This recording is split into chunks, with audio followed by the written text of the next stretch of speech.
There's the ten of, okay, the swords are here. Let's get right down to it.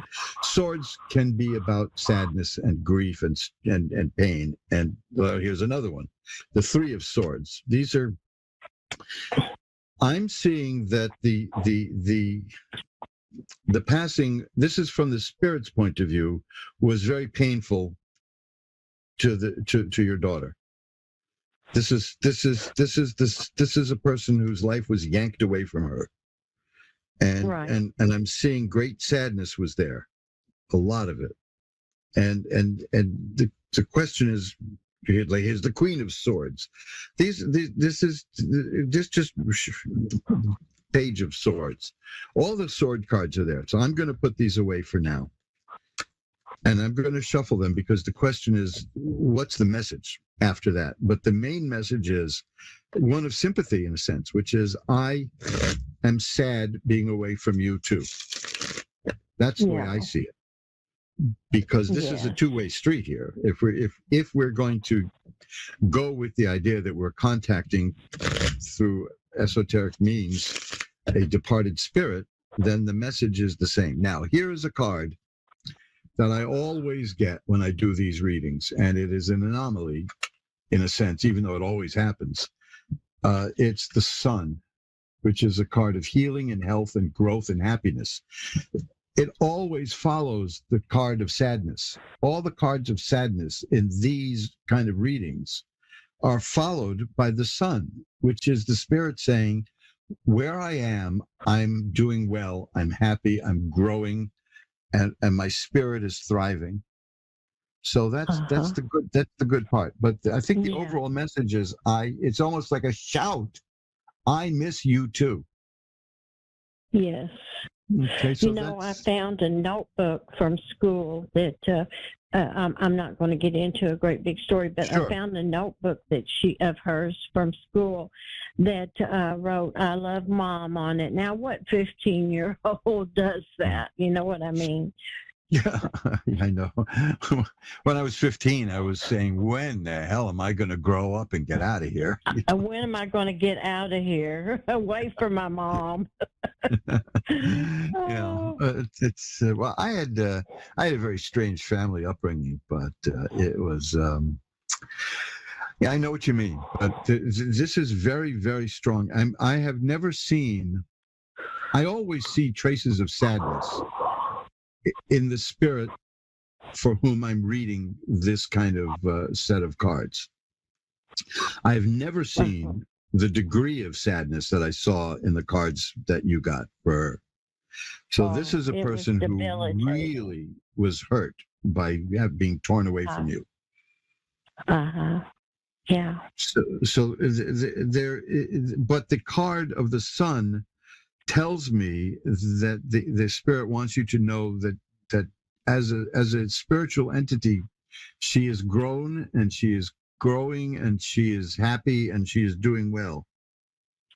Well, I'm pleased to hear that. Here's an interesting card, and I'm going to go sometimes. And it takes a long time for certain people reading. A lot of people will buy a deck of tarot cards and read the little white book that comes with it and memorize all the meanings. But sometimes you got to look at the context of the reading and throw away the meaning and see if it means something else based on what your cards have told you. And this is the Four of Cups, which shows, I don't know if this is coming across very clearly, but it shows a hand coming out of a cloud holding a cup. And that's telling me that although you don't see the influence, that your daughter's spirit is with you. Good. And is offering you emotional support. That's what I read that card to me. So you take a look at the Four of Cups as a card online somewhere if you don't have a deck of your own, and you'll see what I mean, because it's a hand coming out of a cloud making an offering, and that offering is a cup, and the cups are the heart and emotion. So I believe that your daughter is with you, that she's wanted to be with you, which strongly. And that would account for the dynamic way in which the cards said how painful it was to leave you. Oh, yes. So It was painful for both of I us. will definitely, I definitely see good. I'm going to cut the deck one more time. Look, I got that again. The sun. See, that's reinforcing the message. It showed up twice Uh-huh. now, and that was just Mm-hmm. a random cut of the deck. So Yeah. that is healing and health and growth and happiness, and that's something that she wants you to know.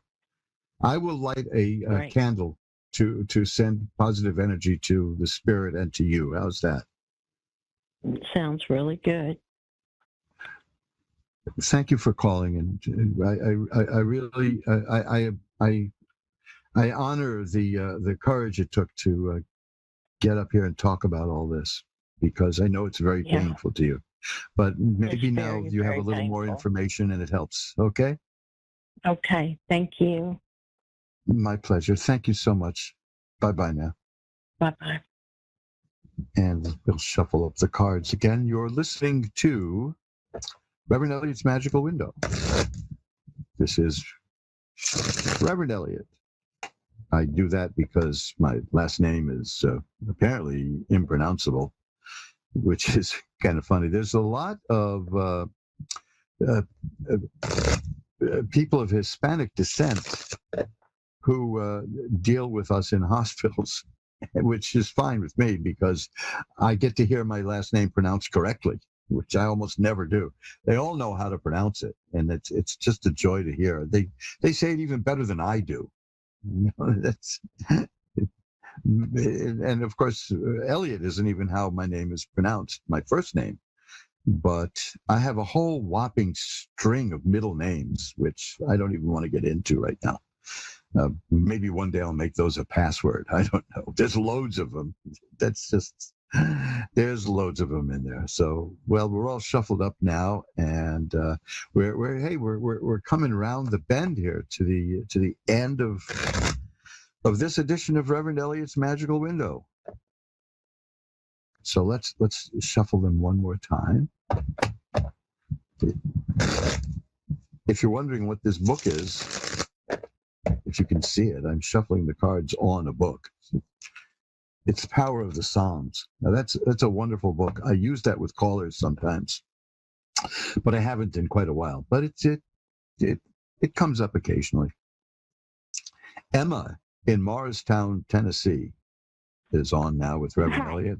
Hi, you're on with Reverend Elliot. How are you doing tonight, Emma? How are you? I'm good. I'm doing well. I almost said Morristown, New Jersey, which is right across the river here. People That say it all the shows you how time. provincial New Yorkers are. But Right. no. But you're down there where they make that good old Tennessee whiskey that I used to love. I have to say, I used to. Yes, sir. I'm not allowed anymore. That's one of the things the doctors have done to me. I'm not allowed to enjoy Tennessee whiskey anymore. Now, down here they say whiskey a day will keep the doctor away. Well, I don't think there's enough whiskey in the world to keep all these doctors away from me. I'm probably putting a few doctors' kids through college right now, and I've certainly bought at least a yacht for 2 surgeons. So we'll see what's I'm going sure on. they thank you for that. So what can I look at for you tonight, Emma? I would just like to have a general reading. I'm just in a rut right now, and Well, it happens. I don't. It seems like I take 2 steps forward and 3 back. Well, let's see what we got here. I know there are some times in life when we just feel we can't do a thing right. That's Exactly. just got to go with those. So let's see what we have here. Well, okay. This is interesting. This is very interesting. I've got the first card I have here is the Ace of Coins, which is a card about the appearance of money in your life. Is this related in any way to money problems? Yes. Okay, because these cards and another one here show money coming into your life. So that's a good answer. That's always a good thing. Better than that is the temperance card, which is here, because your life is out of balance right now. You feel restricted. And the temperance card is that the balance will be restored. On either side of the temperance card that I have here is money card, the ace and the 10. Now that's the spectrum of money cards from 1 to 10. So it's telling me that financially you'll pull out of this and it'll be okay. The Queen of Cups is here, which is the development of new emotional well-being. And the King of Swords is also here, which is new ways of thinking. So you're growing emotionally and mentally, which is good. I hope it's good anyway. But Right. I see growth emotionally and growth mentally, and money coming in, and that is going to be the cornerstone of the balance that will be restored, and we'll get rid of this cycle of feeling restricted and not getting and not feeling anywhere. Now the Empress is here too. That's a good one too. That's a person who is capable of making things grow and making things happen. So I think you're going to be okay. You have some very strong symbols here, but not a negative thing here. Maybe the reason that you're feeling in a bit of a rut is that your mind is expanding and growing and changing. And when our mind changes, it can be kind of confusing. It's one of the first things that happens when we develop new ways of thinking is we lose friends. They get very confused and they go. But Right. you'll get new ones if that's what's happening. But the balance will be restored. That's the main thing about the Temperance card. Balance will be restored. Any money issues you have will be taken care of, and your growth in terms of thinking will help you out a great deal. Okay, you're just in a temporary. Sounds amazing. You're in a temporary setback here, but you're not. It's not going to last. That's what I see because of the growth. So that's good. It's almost like growing pains in a sense. So you just go with it for a while more and see what happens. But you will be out of that rut. And if there's money problems, as you hinted at, they will be gone. You'll do okay financially. All right. That's good. That's a big stressor, for everybody. It's just money, Oh yes, yeah. I think we all. One of my hobbies is to look at the inflation guide, to see if I see a movie and it's from 1941 and the guy says, well, that'll be $20. I look it up, and I see, well, you're talking about, $6,000 now. No, forget it, man. I do the Money has become so devalued in the last few years that it's scary. So I see where you're coming from, and it's a definite concern. But let's see what else we have here. Well, you see, now I have the Ace of Rods, which tells me that there's going to be a possibility of a new and lucrative career in your future. Some new kind of work that you'll be engaged in that will pay off for you. So that's good. Yeah. You're at a crisis point in the old sense of the word, which is that things are changing in your life, and that's why you feel that rut. But you'll be out of it soon, okay? Okay, sounds good. Thanks for calling. Thank you. You have a good night. Bye now. Man, we'll shuffle them up one more time. Nothing is as pernicious as inflation to a society, that's for sure. When they talk about the inflation bringing down the Roman Empire, I know a lot of men like to talk about the Roman Empire, but one of the interesting things about the Roman Empire is that one of the things that brought it down was spices. These people spent all their money buying spices from India. It was very strange. Very strange. But that's all the money from the Roman Empire ended up in India. That were all shuffled up. We've got time for another call here, so why don't we get to it? And let me see, I have to scroll down here for a second, and it's Jenny in Nebraska City. Hi, Jenny, you're on with Reverend Elliot. Hi. I haven't talked to you Hi. since, I think, February of last year. Well, then you're one of the lucky people because I was only live 15 times last year. Oh, yeah. I fell apart last year in terms of health. So good to speak We to you talked again. about I'm that a glad we little both bit. made it We were through. going through health. Yeah, we were Yeah. going through health issues. It's good to see you. I finally got to see what you live. This is wonderful. I know. I hooked up the camera. I figured it's time to get into the modern age, and to my surprise, I noticed there's an old man doing my radio show. So, I don't know where that came from, but here I am. You just said that. No, I'm just kidding. Yeah. So what can I You look were at? mentioning the spices. Yes. And one of the biggest things in Europe was salt. Oh, yes, yes. And in fact, it was so important that it gave us the word salary. That people were paid off in salt. I just when you mentioned that, I literally got goosebumps because it was like a week ago that I watched a documentary on it. And there's like so much salt over there. It could supply about the salt over there in, I can't remember the country now, but it's like underground. Oh, yes. Yeah. But it's like the largest salt mine ever.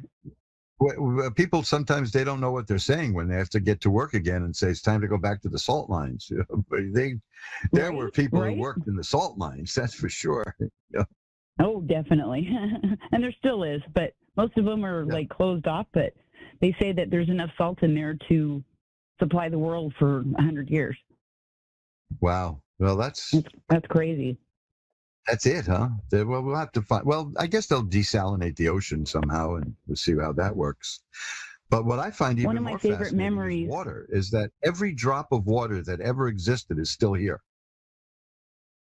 That's exactly, because it goes through, or you know what I mean.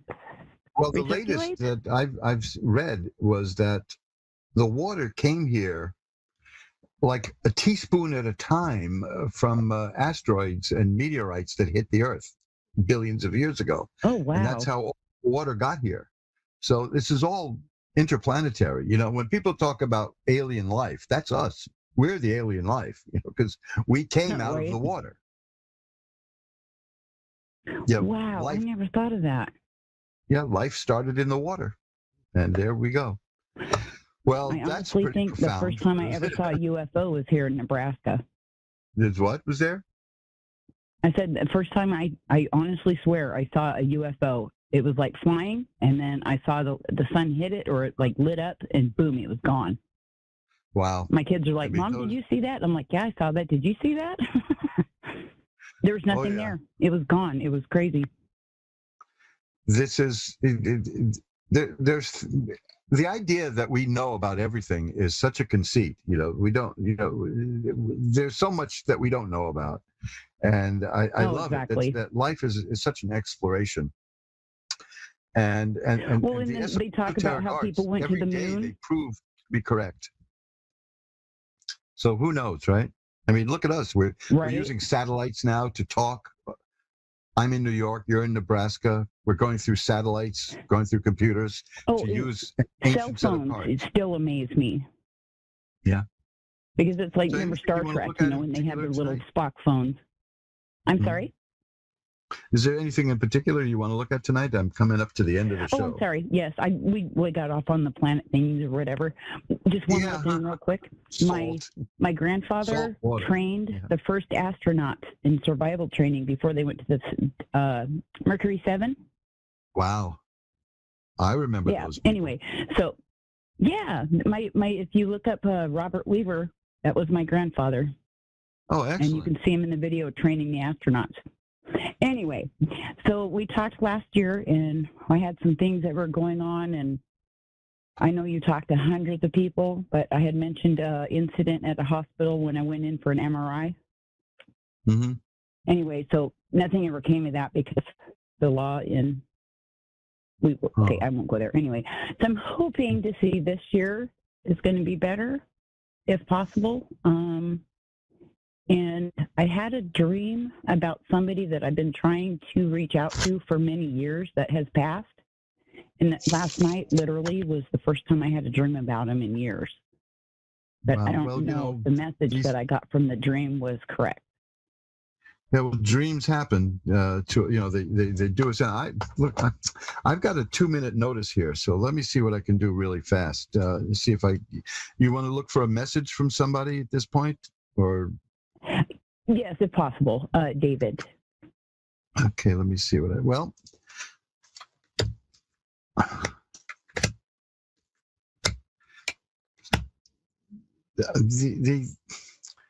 the only thing I'm seeing is, this is another card I get an awful lot when I do this kind of reading, which is that there's a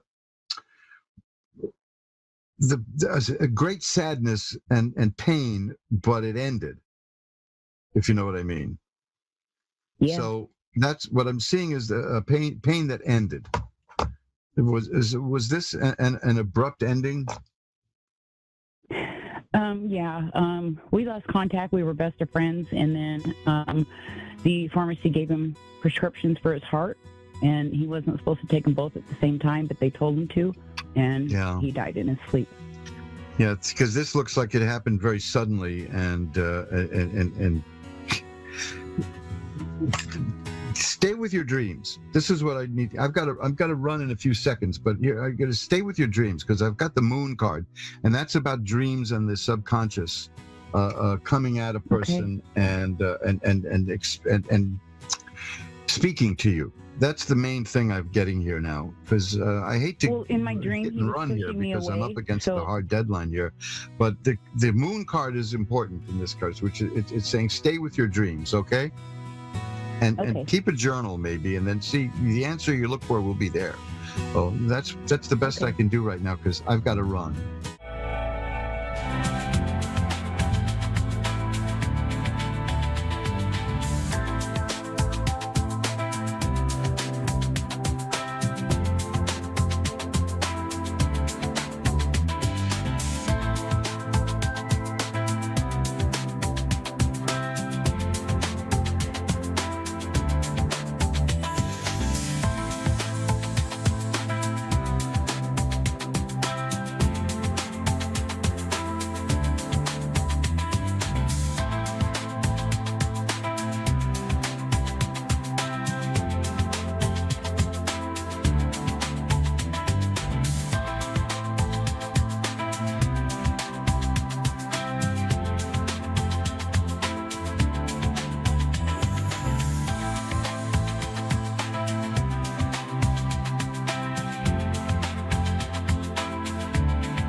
Psychic Radio, Earth's #1 psychic radio network, and watching Moonstruck TV, enlightening television.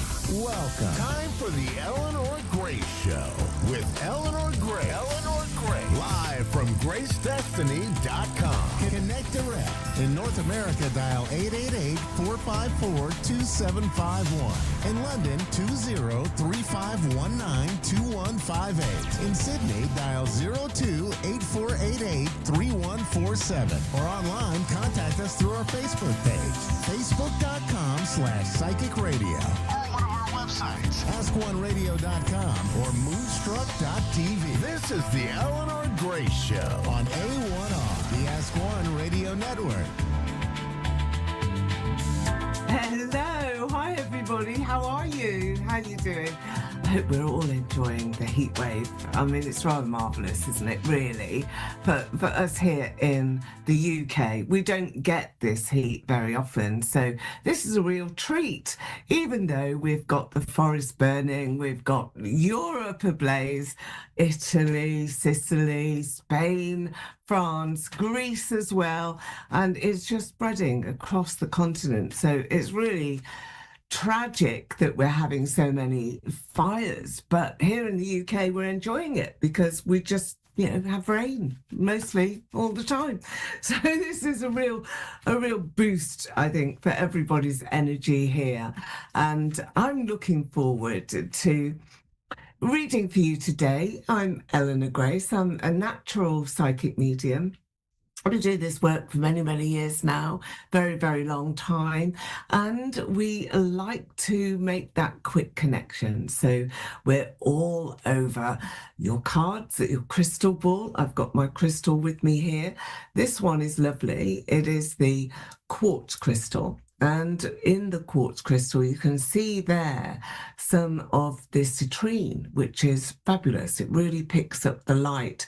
And I often say to everyone, well, what do you see in the crystal ball? Can you see anything? Is that special today for you? And when you look long enough, you can, there are images that can be seen. You can just detail some of the bubbles that are there, put faces in them, see exactly what is happening in the future, who's walking towards you, who's coming into your life, what are they going to represent? Are they going to be maybe your next best friend or a really loving partner, a person that is included in your family? Perhaps this is a baby here to come as well. So let's see who we have on the line. Tani in Sydney, New South Wales, Australia. Hello to you. You're in a hot country, aren't you? Well, everybody's in a hot country apart from the UK. We're the only ones, and we are burning. We're definitely burning here. Hello, Tani. How are you? Hi, I'm good. How are you? I'm good. So you're in New South Wales in Australia. Let's have a look at you now then, Tani. I'm really wanting to go to one of my spirit cards. I'm going to show you this one, if you can see it. This is the lion, and this is all about strength and courage and opportunity that you need to really embrace. And, it really symbolizes emotions that are difficult to manage sometimes. And I think that that's what is here for you. It's the lion really has always got to be first, and I think that this is what you're actually trying to deal with. I mean, the lion represents the courage, but it's also about being the most relentless fighter that exists on the planet. They will go and go and go. Do you think that that's you at the moment? Do you feel as though you've got to fight for everything? Or possibly, is this what you need a little tad more of? Just a little bit more fight, get up and go, get things moving, get things organized, get things sorted. But I do feel that that's I for feel you. like I'm fighting all the time. Do you? You feel that life is a bit like that, a bit of a fight for you, and wanting to perhaps take a lot more out of you than you're prepared to give? Now, I do have King of Cups here, This is a man, it's a character, it's a person that is around you and somebody that you're thinking a lot about as well, a person that you need to consider, maybe even every day. And I don't really like the sort of energy around that relationship or friendship or whatever basis it is at the moment. But it is moving forward and it is developing. So you are going into a much more expansive and relaxed way of thinking, way of being. And I think that that's going to suit you so much more, Tani. Have you moved house or are you thinking of moving? Because, yeah. So have you just moved, have you? About 9 months now it's been. So yeah, pretty new, getting settled in really. Yeah. Takes a while, doesn't it? It does take a while. And holidays are here soon. You need one. Are you aware of that? You need a break from the routine. I definitely need a break. Yeah, a break from everything that has been happening in your life. I do have a soul in spirit with you. This is a lady who's come into your room, my spirit room here. And this is someone that would have passed, I think, probably quite recently because it's nice fresh air that I have here. And she brings in a sense of fresh air as well. So she's important, an important person that she was to you. But there's something upside down about this. So when she passed, there would have been some trouble or difficulty even in understanding quite what happened. Do you understand that? Do you know what I'm talking about? Yeah, I can definitely resonate with that, and that's been within the last 2 months. 2 months, yeah. I did think that this was relatively recent. And yet, you've got to continue asking questions. And I feel that this is what's here. It's all about challenging people, authorities, maybe people that you don't really want to challenge. I mean, sometimes we don't want to do it, do we? We don't want to bring in those sort of difficult questions. Yeah, you've got to. So I've got here my candle and my crystal, which I like to use when we've got spirit so strongly here. So I've got this upside down situation. Was this your grandmother? Was your grandmother in spirit? Or your auntie? Yeah, my grandmother's both my grandmothers are in spirit. Yeah, so your auntie, is she with your grandmother? They're together. That's why I'm saying it, because I've got two energies that have collided. It's a bit like a kaleidoscope. As soon as I got my candle out, I could see this here in the crystal. So they're chatting away and really sort of a great catch up here, but they've left you without the proper facilities to try and carry on. And I feel that you're left here without the knowledge that you need to have as to what really happened. Is that true? Do you feel that you need to know a lot more about her death and how that came about? I think it was quite sudden. I don't know yet. Do you agree? Was it sudden death, was it, Tani? Yeah. Okay. Well, there's a decision here in your cards that's going to be made. And this is a decision that nobody other than, I think, possibly a judge or, authority can make. But there's lots of rubber stamps that are going around. So you will have information that is being brought to you. But I don't like the situation at all. Her heart, it's like lots and lots of stress was around her heart. And I feel that it was just very sudden. So ask your questions. Don't be frightened. Keep that going either, to really maintain this sort of question and answer. Do you have a son? Yeah, I've got 2 sons. Your eldest son, Yeah. I want to go to him because I think he's going to help you a lot with this. I really feel that he just does not want to see you so upset, does not want to see this happen at all. Not just to you, but to everyone. There's a lot more to this. So I feel that authorities will be involved, and you will be surrounding yourself with quite a few restrictions. So be careful that you don't just close yourself off. Is that something that you've done, Tani? Have you sort of thought, oh, can't be dealing with this, can't be doing much more than I wish I could. have. But yeah. So it's more full on. Is that the issue? Of course. Yeah. Okay. Who is it but that there's you're also caring? her grandson, my auntie's grandson. It's coming up to his 1 year anniversary on the 16th, and so she's she was very stressed over that as well. So I'm not sure if it was her heart, but it took her because of that. But yeah, it was just I've very got a heart going. I do have a heart almost being stabbed. Not, I don't think it was physically, but that was that sharp sort of stabbing feeling that was there. But you will find that out. You will get information about this as well. But somebody was very unkind to her. And that's, what I feel was her experience in the last few months. So, I don't feel that this was easy at all for any one of you in the family.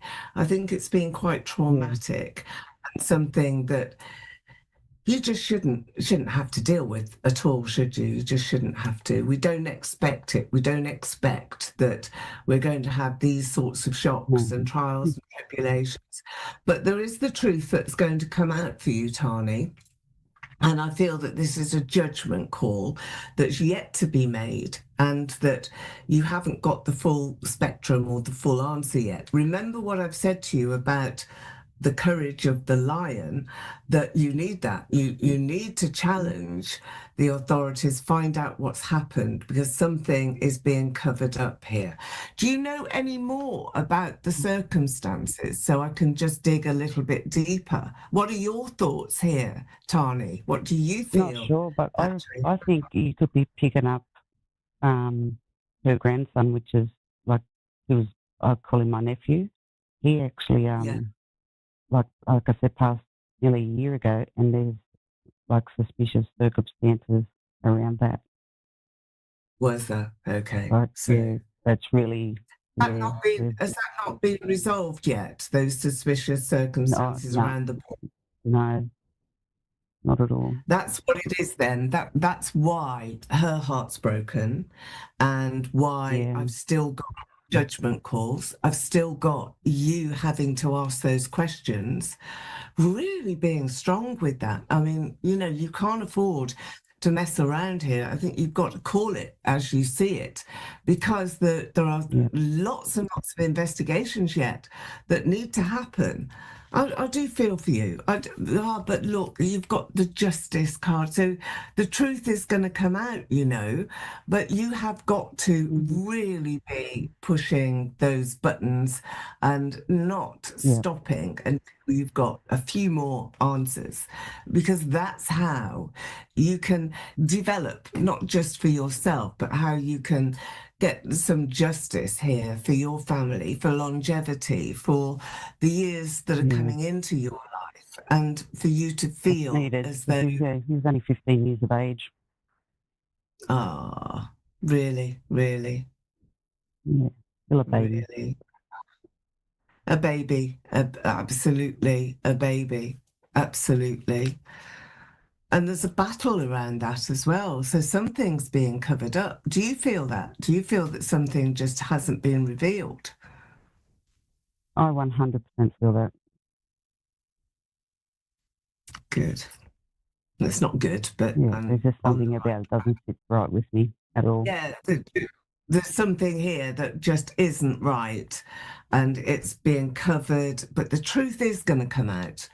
And I don't think that's very long. Now, I'm going to give you 6 months at the most before you get to a place where everything can just be thought about, resolved, looked at differently, help you need.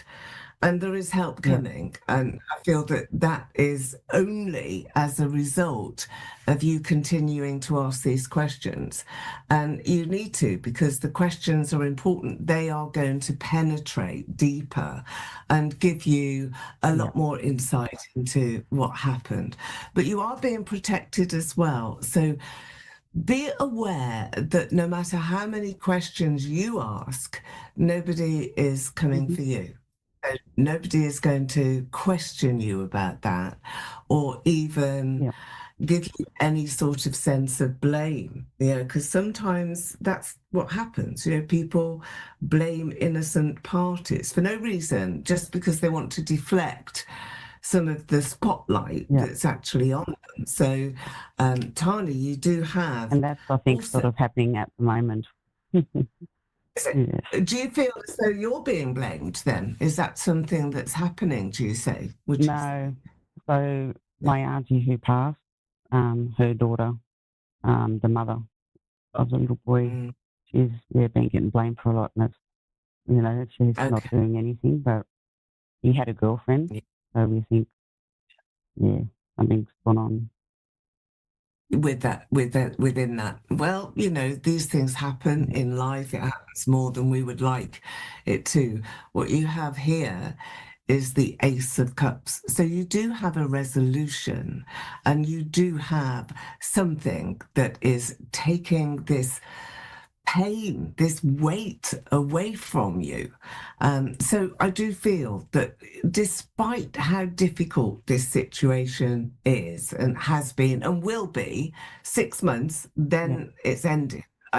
Number 6 is important. So maybe that's an angel number for you. Write it down, because something significant about number 6. You'll have to DM me. Let me know. That was number 6 was his football number on his jersey. Oh, was it? Okay, all right. That's what it is then. Well, I'm glad we got that for you. So he's here. His presence is here, and that's comforting. That's a comforting message for you. Amazing. I'm number 6, and it's been there all the way through. So do come back to me. You can always send me a message. I'm on TikTok at about half an hour at the end of this show. That's Eleanor Gray Psychics all over the world. So you can see me on a live show there. Come on in and you can DM me, and you can, maybe continue your journey of discovery, really, isn't it? It's discovery for you. But don't let it stop you from living your life. So that's really important. You've got to live your life. Well, it's been a pleasure speaking to you. I do have my next... That's my pleasure. My pleasure. Great to meet with you, Tani, and take care. So my next caller, I know, is coming in from Canada, I believe, in Nova Scotia. Who am I speaking to? I'm Suzanne. Thank you.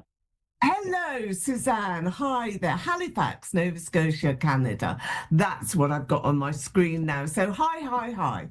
Welcome to my show, to my live stream as well. And I just want to take a couple of cards here for you, first of all, Suzanne, just to see what's coming through, what is there. And we've got the happy chat. That's always good to see. So you've got somebody around you that is making some moves here to make you feel very happy. I'm pleased to see it as well, because I think you do need that extra special bit of care at the moment.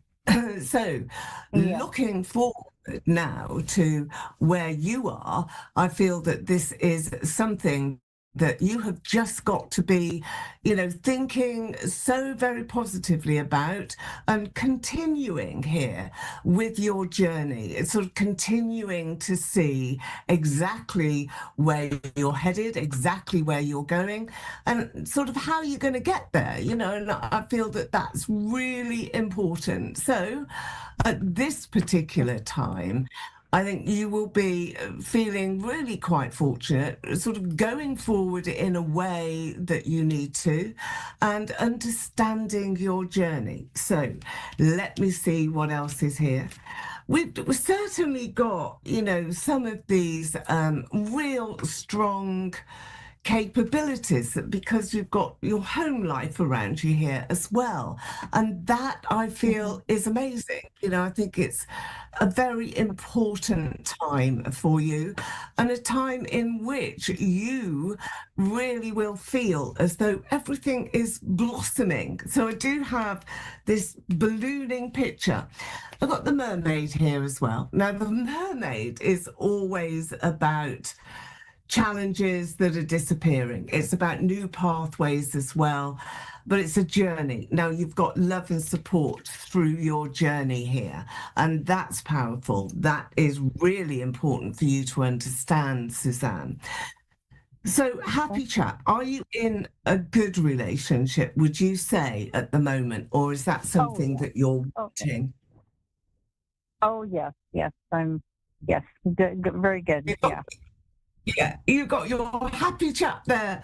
I'm pleased to see him because here he is, you know, he's here again and he's lovely. I really, really am drawn to his energy and he's uplifting you. He's bringing you some little treasures and pleasures and he's understanding you on levels that really you don't even understand yourself. He sort of really gets who you are and allows you to develop and to understand, I think, very, very powerfully what's got to happen next, what you've got to do, what everybody else around you has got to do as well. So a good leader, I would say he is. Now you're going to be making some very special arrangements for him.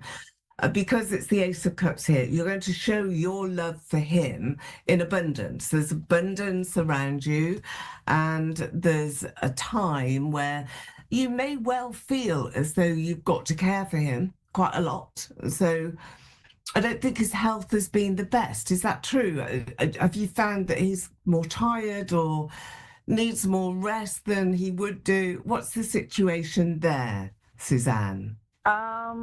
No, he's actually doing quite well. Yeah. You know, it's yeah. I'm the one that needs a little bit more care at the moment, I guess.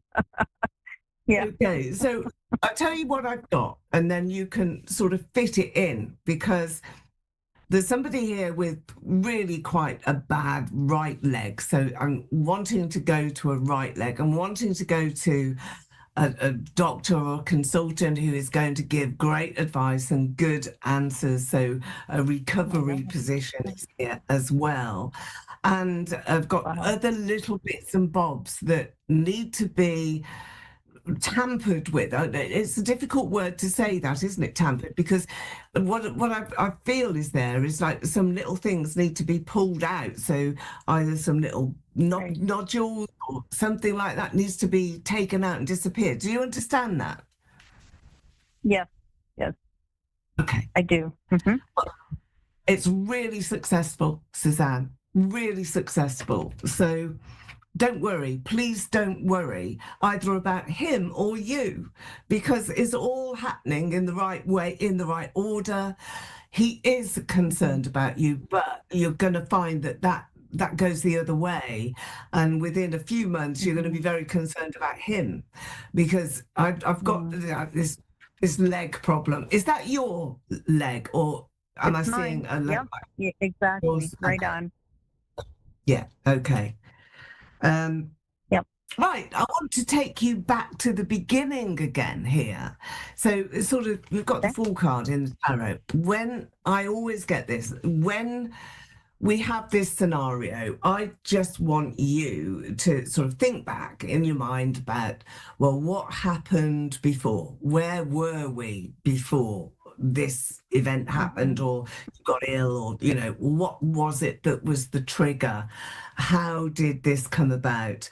Because if you go back to the beginning again, then that gives you the answer. You've got the ace here, the Ace of Pentacles. So I feel that there's some sort of claim as well that you've got some compensation coming to you or some money or just even a gift of money. But, money is here and it's something that you are almost owed. It's like, this is yours. It's a benefit in kind.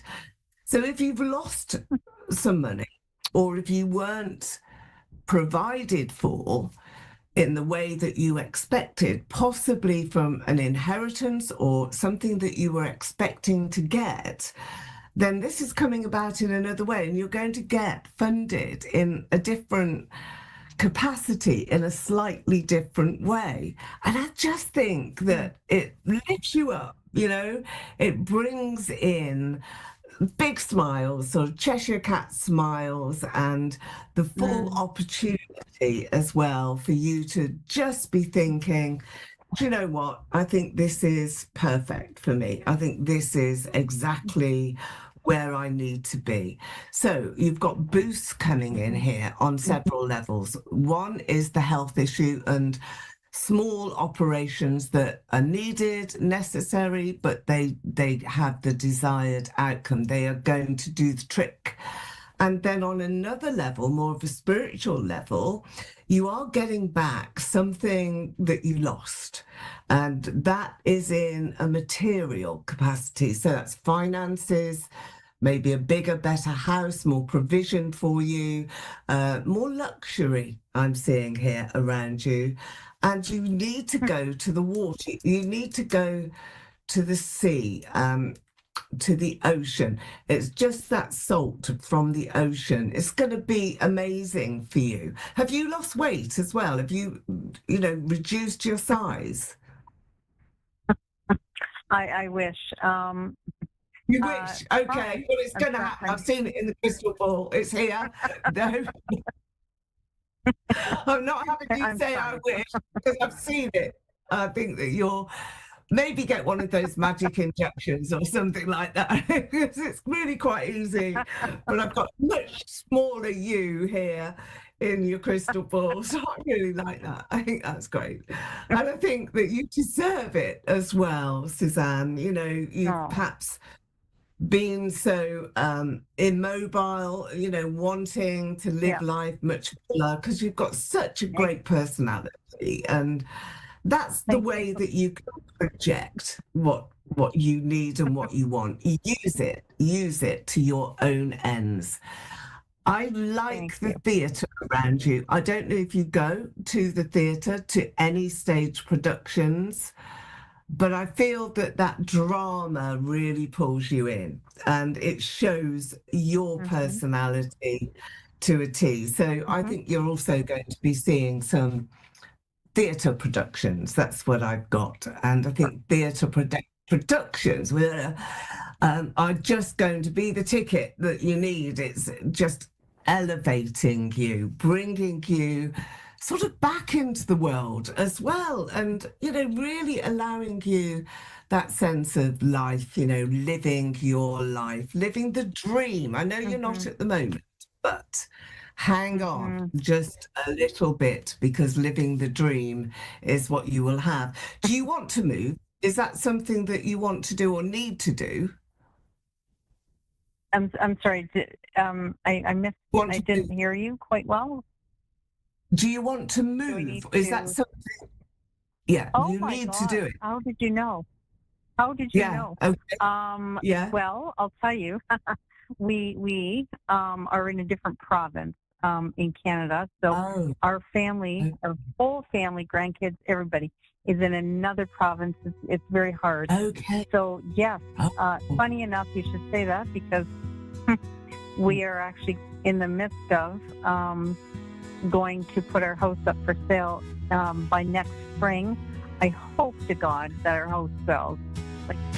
Oh, it will, and it will go very quickly. And I've got to finish in a moment, but very, very quickly, Suzanne, you've got the grasshopper. That's the card for moving. Spirit are helping you. It's going to be fine, and you'll be with your family. And it will happen quickly. April, May, that's what I'm going to give you next year. Oh my God, thank you. That's my pleasure. And I don't think you're going to look back, because where you're going to, you'll have all the help that you need. So bless you, bless you, bless you, Suzanne. Thank you for sharing your story with us on my show. And I'll be here again same time next week. So come and join us.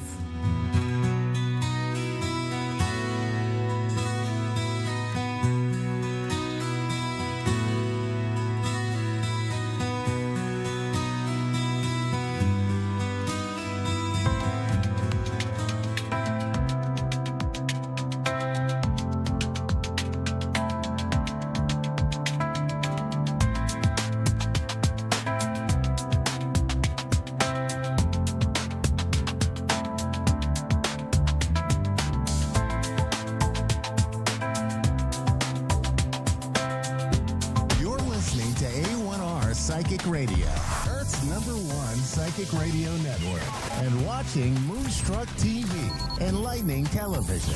Welcome. Time for Coastal Psychic 5 Spiritual School with Kim Dunn.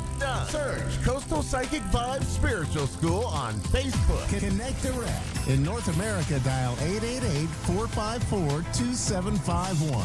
In London, 20-3519-2158. You're listening to A1R Psychic Radio, Earth's #1 psychic radio network, and watching Moonstruck TV, enlightening television. Welcome. Time for Insights with Solaris with Jennifer.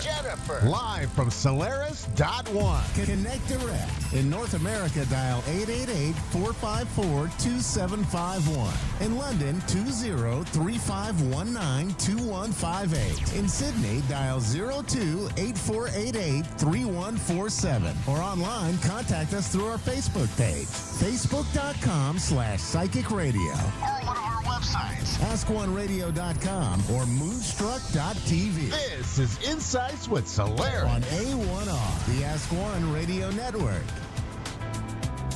Hello, everyone. Welcome to another episode of Insights with Solaris, where I am your host, Jennifer. I've been a tarot reader for well over 10 years now, and I am certified in over a dozen different modalities, from astrology to Reiki to numerology, so many different things. But at the end of the day, I always come back to say I'm simply a channel of spirit. And as I say that, I always come in with a message for the collective, and this is a weekly message for those who are listening, things to be aware of as we're going across the rest of the week. It seems like this week is a week to continue to work on whatever it is that you're working on, whether it could be at a work project, or perhaps it's something like exercising or doing any type of project that you have been working on. Continue to do so. You may get a little tired at times, or you may be impatient to see the results, but just know as you're putting this work in, you are transitioning to that next stage, which is success, which is completion. Because as you do your work, as you move on to the next stage, then things are going to move fairly quickly. But you just have a little bit more of a stretch to go before that momentum picks back up. So take this little bit of time, even though you are working, it's steady progress, possibly even slow progress. Take it, because after this moment, whatever you're working on, things are going to move quickly, and you're going to be asked to do a lot, particularly around, I'm hearing, like making decisions. So you're going to be in a position where you'll be having to make a lot of decisions very quickly. So just be aware, take this week to really work on all your projects before it speeds up. All right, we're going to go to our caller tonight. We have Rhonda from Pennsylvania. Hello, how are you? I'm good. How are you? I'm doing real good. What type of questions do you have tonight, Rhonda? I just kind of want to see like where my life is going, like what's coming, because I kind of feel like I have no purpose, and I'm just drowning pretty much. Like there's just nothing there.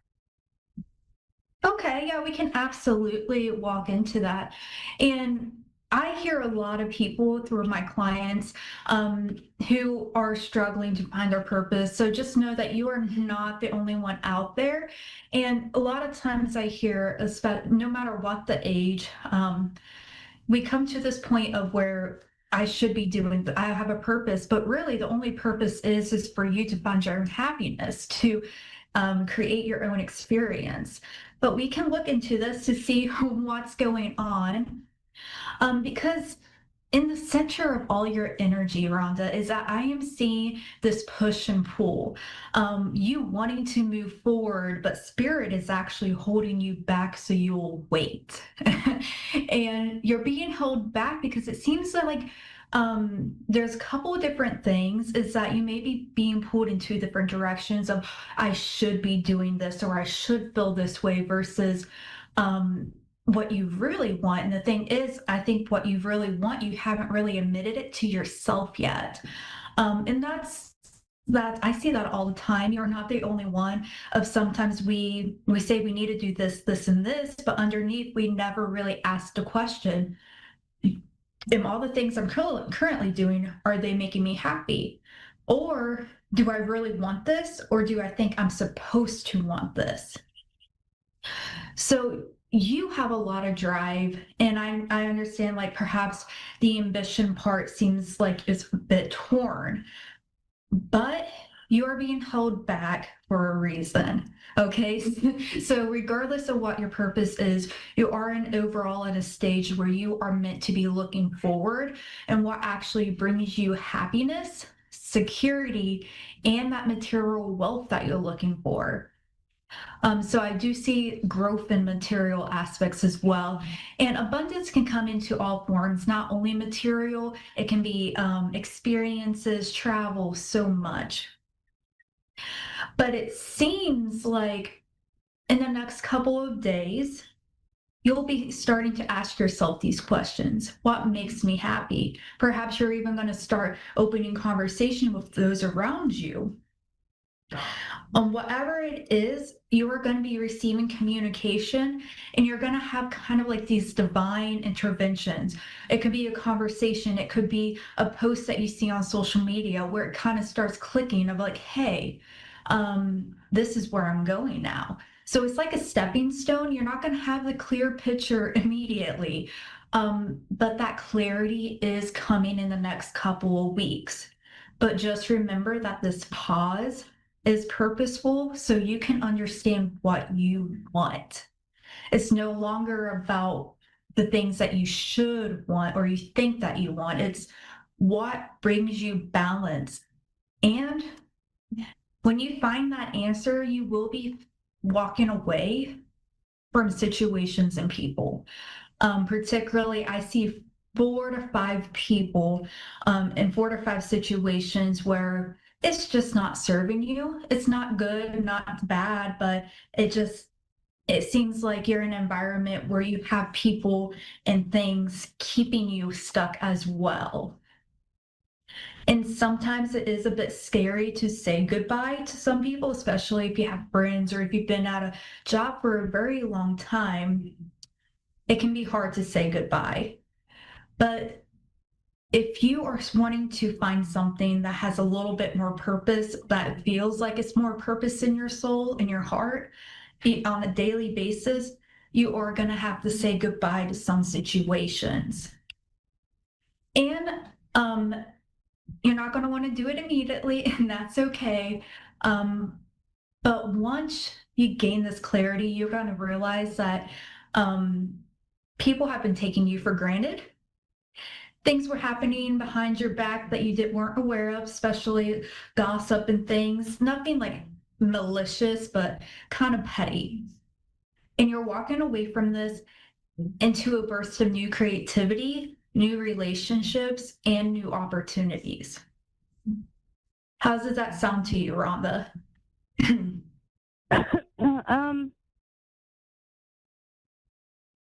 It's pretty close. I mean, I know what I want. Mm-hmm. But it just, I guess it's everybody's dream, to be financially stable. I want to be able to stay home and be a grandmother Mm-hmm. and know if I want to go buy a couch, I can go buy it. I want to be able to own my own home. Things like that. And I want to know who my real father is. I think all of that stuff, that's what I want. Mm-hmm. So, you know what you want, and that's fantastic. So perhaps for the next stage, in order to get some of the stagnation out, is to just clarify as to why you want these things. And so judgment is coming, particularly judgment of how you are going to begin to move and shift in your daily life. I did get a little snippet from Spirit saying that your father, you may be able to find him in an old photo, potentially someone that your mom dated. It won't be quite easy, but he is in an old photo. He already came about, and I've seen him through a photo. We're just waiting to do the DNA to find out if he is the one. Okay. Is the photo in nature? Does it have like a nature type background? Yes. Okay. Yep. That's you'll get the answers, but yes, that seems like your answers is coming. You're getting that clarity. Do you know if you have any siblings or half siblings? He has a daughter. Okay. Yeah, because so she would be my half sister. Yeah, I am seeing that with the situation, you would have some type of half sibling as well. So you're going to get that information. So yeah, that's a little bit of waiting time, but it is up to you on what you do next. Any more about finances? Yeah, again, there seems to be a little bit of conflict about your finances and needing to close things off. Particularly around the masculine figure. Now, this isn't coming in super clear. I don't know if you have a family member or maybe a past loved one that you were dealing with. Maybe it's inheritance, maybe someone passed away and you're doing the probate and things like that. There seems to be an ending and some clarity coming with finances that also has some conflict coming forward. So if you don't have that going on now, I would not worry about it, because it will move very quickly once it all settles in. Again, this is not coming in super clear, but an ending is coming, and it is going to help support you financially as well. Have you had anyone pass away recently? No. Okay. How about retirement or anything like that? No. Okay, so I wouldn't worry about this message right now. I'll just say I don't have it quite clear as well as it could be. But yeah, as far as getting that results from knowing who your father is, that's going to come very quickly. Again, I'm getting this message that something is changing. Not quite in your finances, because that is going to take a little bit more time. It's like you've been working on something, you know what you want now, you've been working on it, now you're in this waiting period, waiting for more communication to come. And when that communication comes, doors are going to open again. You may not be wanting to see all the opportunities. Also be aware of that negative self-talk. And if it sounds too good to be true, it probably is. So don't make any scary investments or anything like that. But overall, a completion is coming, and you are stepping into a new layer of understanding of yourself, and you know what you want, as you were saying. So it's now about bringing that into the physical in a way that works for you. I do see that expansion of material wealth, maybe not like a significant amount, but it does seem a little bit more than what you've had before. I don't see you staying still, such as staying at home, being a stay-at-home grandmother and things like that. I don't see that quite yet. You're in a holding period, but it does seem like you're still having a lot of movements, and that's actually good for your health.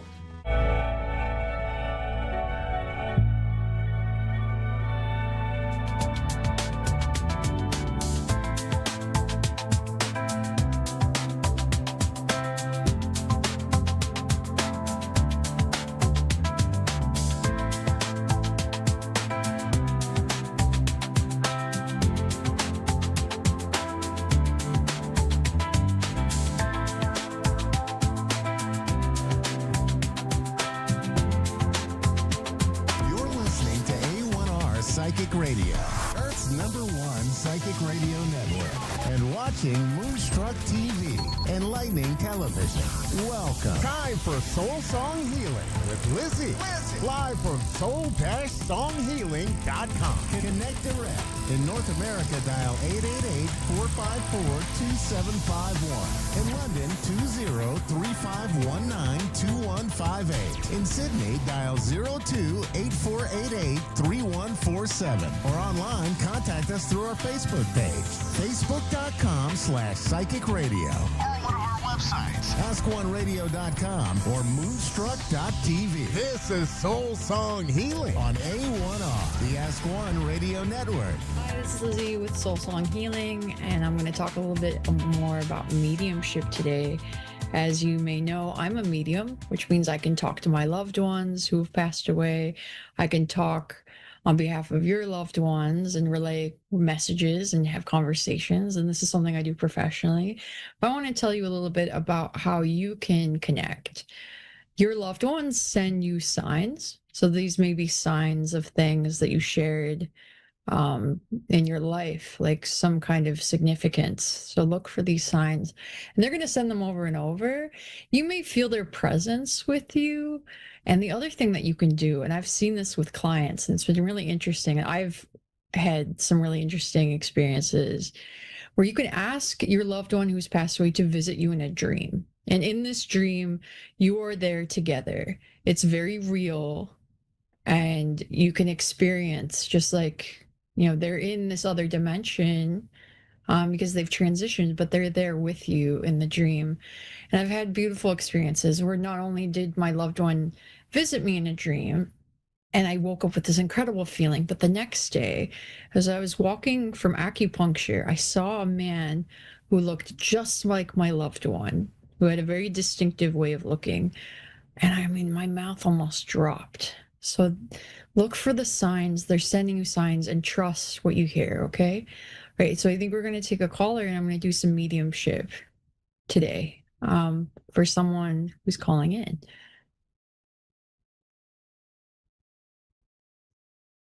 Hi, Lizzie. Hi, Pearl. How's it going? It's going well today. Can't complain, won't complain. So do you have some... How are you doing? I'm doing okay, Do you have a question? I have a few questions. I have a question for my past sister. She passed away about 2020. And I just wanted to ask her if she spoke with my ex, like if she introduced herself to my ex within her afterlife, as my ex had expressed to me she did, and if there was anything she was trying to warn me about. Okay. So she's saying, first of all, there's just like a feeling of missing you. She's telling me she did meet your ex, but it was brief. It was a brief encounter, and she felt some heaviness, and it's sort of like he had a bit of a sketchy vibe. She just didn't really think a lot of him, but she also didn't know what was going to play out. So it was like a brief meeting, and she was like, I don't really think a lot of this guy, but she didn't think too much about it. And there's like some remorse she's feeling of like, I wish I had said something, but she's also kind of playfully acknowledging like there's some heaviness, but it's like, she's saying you have a very soft, beautiful heart, but that you are not someone who likes to be told what to do, and that it would have been tough to kind of communicate that to you because you can be stubborn. She's also saying that even though you two were in communication, there was kind of an emotional gap between you at the time. Does that make sense? Yes. Yeah. So she's sorry about all that, but she's saying she didn't understand how things would play out with your son in terms of like she didn't know, and she wishes that she had done something, but she's just saying like that you're the kind of person who's like, kind of a tough nut to crack, like doesn't like being told what to do, like, and yeah. She's got some other messages here for you. She's saying that she wishes she had spoken up more about your mom when she was alive, and that she's witnessed you when you are having a lot of pain, like showing you crying, and that she wishes she could be there. She's telling me that she's been watching you and trying to help, and kind of apologizing for that gap that there was there, that she misses you dearly. She's like, I'm sorry there was a gap between us.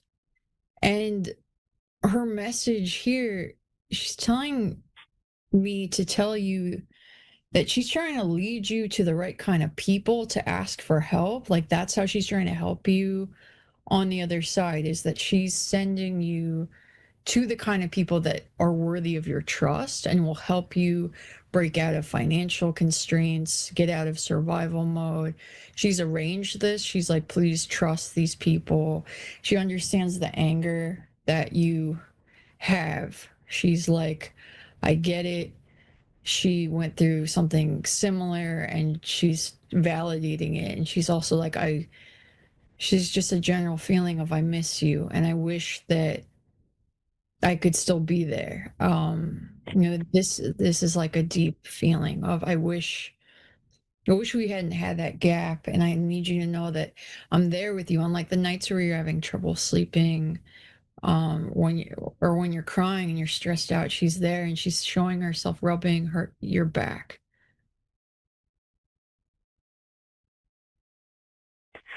Oh wow. Yeah. She like really loves you, and there's just this, she's like, I'm so sorry I had to go. But like she's very adamant that she's setting things up. Like she's showing it, like lining it up like dominoes to make sure Yeah. that you are she's leading you to a community where you can really rest here, Pearl. You can rest and be taken care of. Your son can be taken care of, and you can experience trust with the right kind of people. She's like trying to lead you to this place. So like listen to the signs there. I believe that wholeheartedly. And I do appreciate that. Yeah. That's very confirming and comforting. Glad to hear it. Yeah. My other question would be for my late great aunt Barbara. Okay. I just would like to know things pertaining to like my mom's childhood, if there's anything that I need to know that would help me along my journey. Yeah. Great Aunt Barbara, she's got a lot of love. I think she just called you sweetie. She's showing me that your mom had a really rough childhood, and she's like saying it doesn't make it right. It doesn't make it right. But she's showing your mom, I think around, she's saying about age 3, and there's just chaos and screaming and no one there to tend to her emotions. I just see a lot of fighting, and it's just your mom didn't really get a chance to heal from that, and that's kind of what carried over to you. And it's like just I had a really rough time of, being this kid who's just really young, very alone, scared, really. And it's not that it excuses it. Like, she wants you to know, like, doesn't make it right. That's what she says, doesn't make it right. But she's also saying, like, Right. it's something you need to understand because it's part of the picture, and it's just she didn't really get to heal from it or learn, like, if she wasn't tended to the way she needed to be at that age, it's hard for her to cultivate that for herself, to do it for other people. So I just see like a really rough upbringing and just a lot of pain there. Yeah. Yeah. Wow. Wow. Yeah, your aunt has a perspective on it. Or, she's seeing both sides. She's able to see it differently. And it's just she's kind of like, hon, your mom couldn't pull herself out of the heaviness. And Okay. and she's saying that a lot of the times when she goes on the offensive, it's because she's being defensive. She doesn't want to acknowledge the hurt she's caused. So when she lashes out, it's because she can't hear what you're trying to say because there's some part of her that really does know the pain she's caused you, but she's going to get defensive instead of validating it because it's too painful. So that's what she's telling me. That's what she sees. In terms of your healing, there's kind of an acknowledgement of like your mom's going to kind of be there for a while. And for you to focus on you and getting around the kind of people that teach you more about trust, good people, good-hearted people. You have she's saying you've got, she's showing me you have this like tough exterior and then this really soft, kind of squishy marshmallow heart, big heart. And then you got to be around the kind of person that nurtures, Yeah. That makes sense? Yes, it does. Girl here, and she's like saying you've always been a character. Yeah, but you got to be around people who take care of your heart. And she keeps calling you honey. It's kind of sweet. She's got honey, sweetie, like, and don't try to do it all on your own. She says, don't try. Like, she says that's a wound of the women in your family, and that like you need people, and it's a good thing to trust some people. Yes, that is completely true.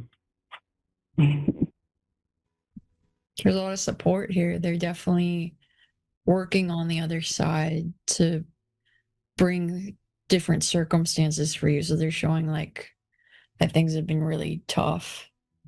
I'm sorry to hear that, but thank you so much, Pearl.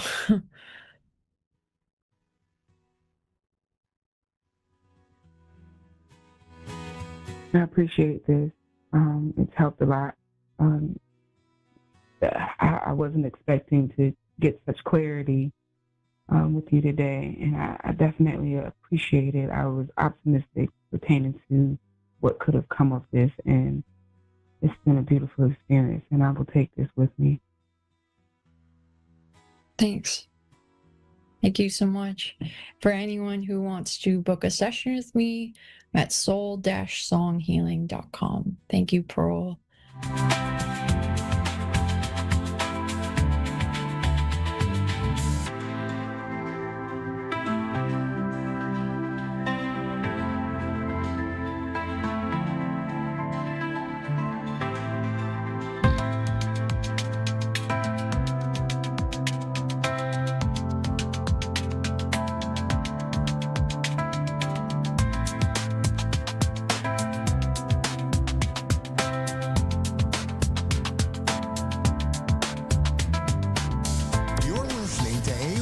Psychic Radio. Earth's #1 psychic radio network, and watching Moonstruck TV, enlightening television. Welcome. Time for Coastal Psychic 5 Spiritual School with Kim Dunn. Search Coastal Psychic 5 Spiritual School on Facebook. Connect direct. In North America, dial 888-454-2751. In London, 20-3519-2158. In Sydney, dial 02-8488-3147. Or online, contact us through our Facebook page, facebook.com/psychic radio. Or one of our websites, askoneradio.com or moonstruck.tv. This is Coastal Psychic 5 Spiritual School on A1R, the Ask One Radio Network. Hey everyone, welcome to Coastal Psychic 5 Spiritual School, Series 2, Episode 9, Discovering Your Soul Purpose. I'm your host, Kim Dunn, coming all the way from the beautiful Summerland Point, New South Wales, Australia. And before we begin today, I want you to take a slow breath and gently ask yourself, when do I feel most like me?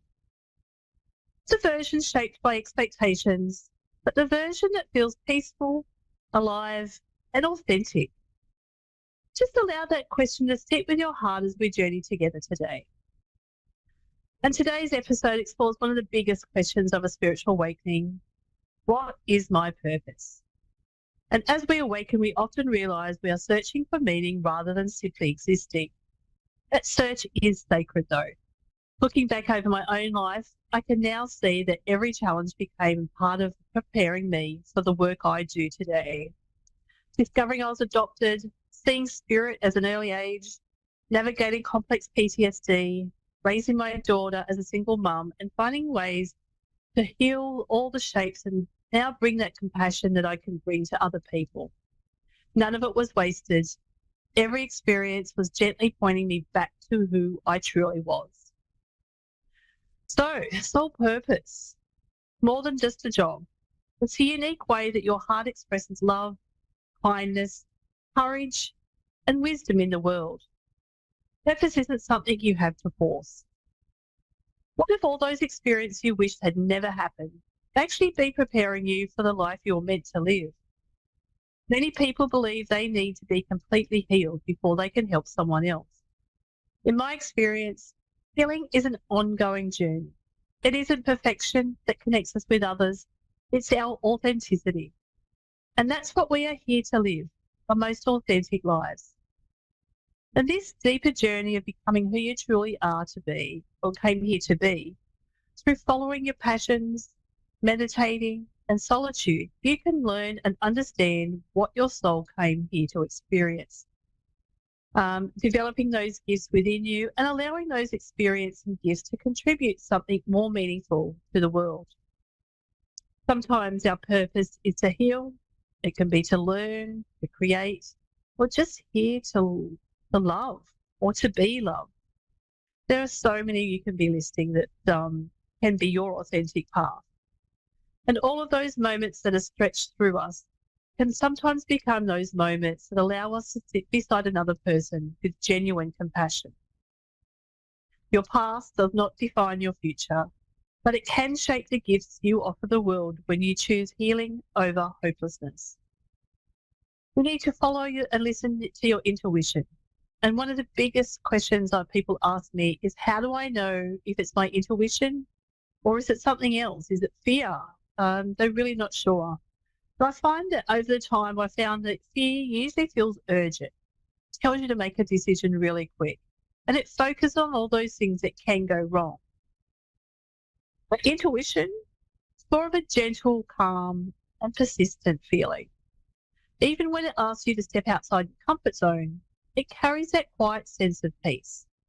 And learning the difference takes practice. And for me, it took a lot of practice and patience, and as well as self-awareness. You know, when we discover our purpose, it's natural to quickly think and want everything to happen really quick. Yet life often unfolds in stages. And looking back over my own time, many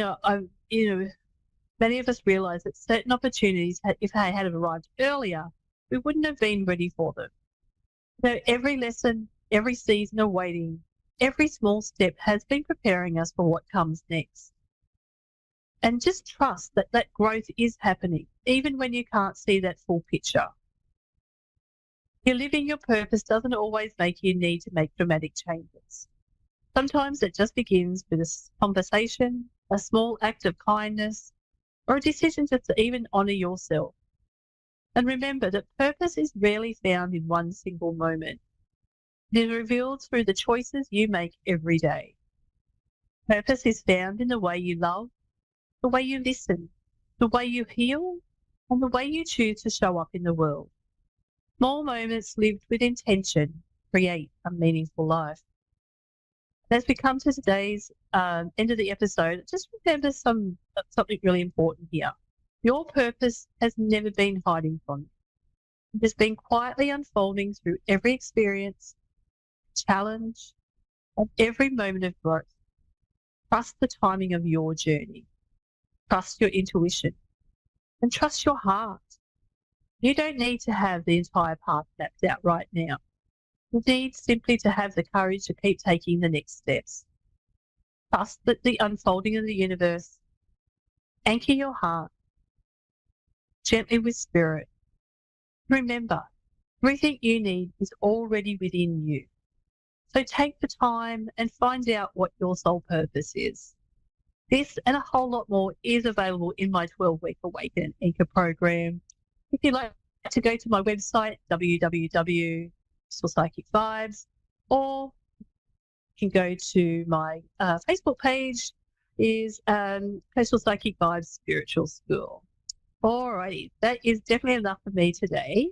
Let's see who our first caller is today. Aunt Charles, hi. Hello. Hi, how are you? How are you? Really good. I'm And good. you're from Toronto, Canada. Yes, I am. You just after a general read today, or was there something you need clarification on, or? Probably a clarification, because I'm kind of divided between something that just happened. I was dating somebody and I just had a recent breakup last weekend. Just came out of the blue, but it just seems very unfinished. So I don't know. I'm trying to see if there is, if there is a second chance to it, and we can do anything differently. So I'm not too sure where things are at this time. Okay, let's see what the cards want to show us.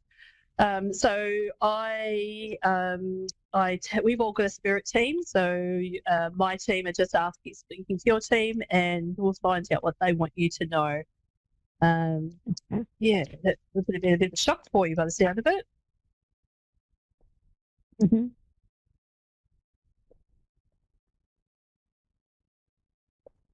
What's happening with your work situation at the moment? I'm working right now, but it's usual. Like it's just going regular work. Is there something coming up? Yeah. An amazing opportunity. The first card that pops out is an amazing opportunity. Be bold, courageous, and optimistic. Now's the time to take action. It's saying do what you're passionate about. Is there something you're passionate about? What I'm doing right now, it's not really my passion, but it pays the bills, so it's good work. Yeah, but, sure. What my passion is, I'm still working on it on the side. Okay, perfect. Because I feel like that's going to bring a lot of joy to you, and I feel like that could be something down the track that you could even be earning an income from. Mm-hmm. Okay. But they're saying, be bold and ambitious. And you can also partner with somebody else who shares the same dreams. Okay. So I feel like as you continue forward, you could be expanding your plans. Because the next card that popped out is a star card. Have faith, your future is bright. Dreams come true. Positive changes that bring an end to challenging times. Plan for long term.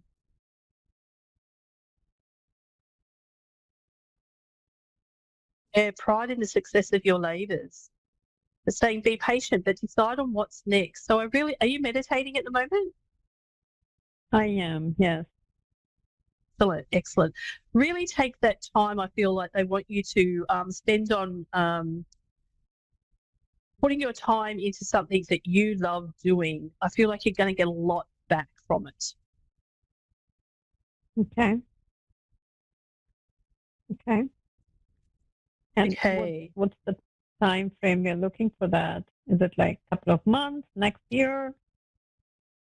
Yeah, I'm looking at it's a long term, so it'll be like end of this year, going on to early next year. Early next year. Okay. Yep. Okay. Now the ego card has popped out for me, and I feel like this is about this relationship. Okay. The illusion of being trapped. Is that Let me for just me see if or that's him. Yeah, let's just find out what he says. Yeah, I'm getting that's him. right?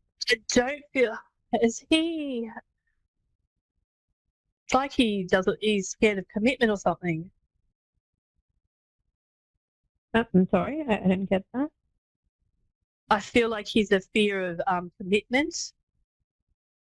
Oh, he fears commitment. Yeah, we didn't even Yeah. reach that stage because we were not ready, both of us. But we were. It kind of came out of the blue. So I feel that we didn't give enough time to it. Yeah, he hasn't given enough time for it. No, it's like he's jumped ship. Like something scared him. You know what? It's his feelings. I think he's scared of his own feelings for you. He's sorry. He's What? been hurt before. It's his feelings that he's concerned about. Like he's feeling more than what he thought he would, I believe. Okay. Okay. Saying the card is saying making choices to support your path to happiness. And what does that mean?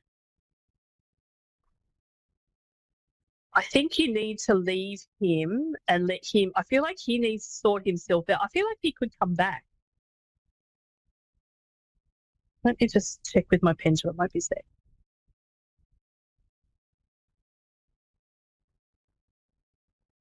Yeah, I feel like he will come back. He just needs to. I feel like it. How long did you know him for? 6 months. Yeah. Okay. Yeah, it's like he was all in, and then he was like, it was like his emotions were too much for him. I feel like he's been in a bad relationship before, and it was bringing back some of the memories. I feel like he feels like he's a bit caged in, if that makes sense, and he's someone who really cherishes and loves his freedom. Mm-hmm. Is he Sagittarius?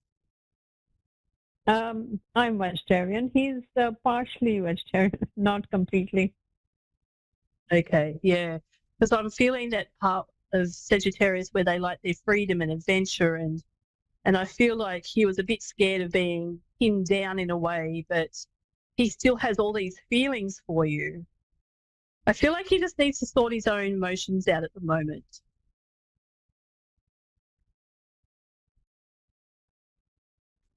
And is there a time frame? He's working through it. Yeah, it's his work. He needs to do it. I can't do anything about it. And I know he had a bad relationship before, which I knew about it. But is there a time frame around it? I'm getting September, early September, so 4 weeks. 4 weeks. Yep. My next card that pops out for you is, sorry. Mm-hmm. Yeah, go ahead. Oh, I've just had another card pop out. It's the Wise Counselor. Are you in a spiritually minded community? I am, yes. Excellent, yes. Because and so with this situation, when you're meditating, don't forget to ask your spirit team to help you with this situation. Okay, have you got tarot cards as well? Yeah, pull some cards for yourself. I do. Yeah, great. Pull some cards for yourself. And ask your team to help guide you. Okay. Yeah. But I feel like they're very much wanting to help you. You just need to ask. They cannot intervene in our life until you physically ask them to help. So ask your spirit team in meditation. Yeah, show me some signs. Point me in the right direction. Let's just see what else comes out for you.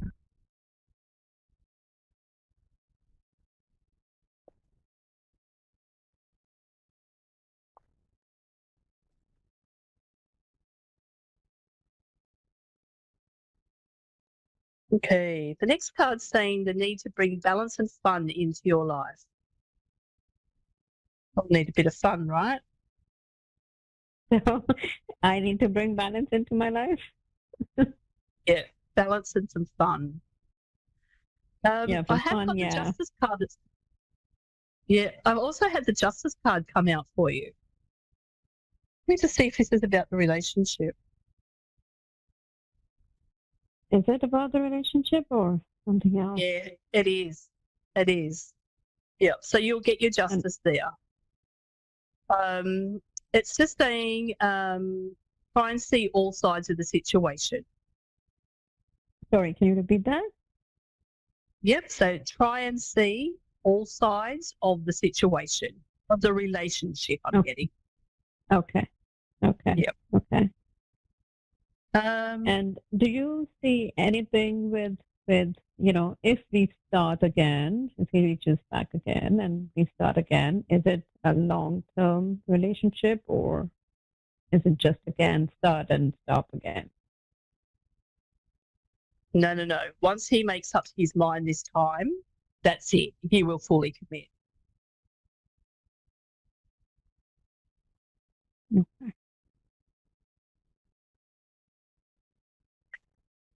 Checking the next card won't be so I just wait. And I just wait, right? Give and him do this nothing, time that he needs. focus on myself. Yep. Yeah. Yeah, unfortunately, just work on yourself. You can have patience. Okay. No, Have you thinking about buying a new home? I'm sorry? Are you thinking about buying a home? No, I'm not. No, not at all. I'm not thinking of buying a new home, no. The next card just popped Not out and even said there. significant purchase like a home or vehicle. A vehicle, yes. We're getting a new car, but not a home.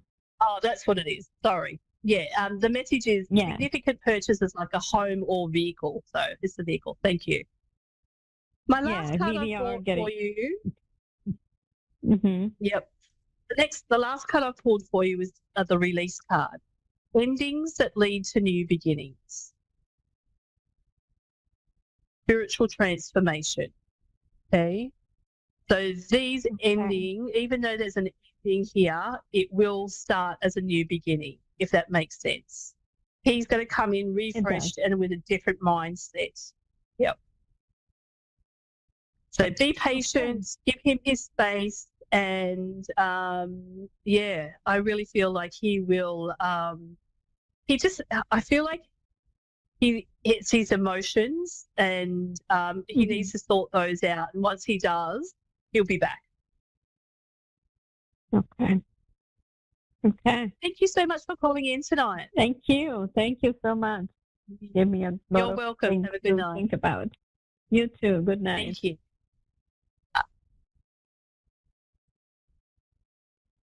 Danielle. Hi. Hey, Danielle. How are you? I'm good. Excellent. Do you have any messages for me? I'm sorry. Yeah, it's just your general read.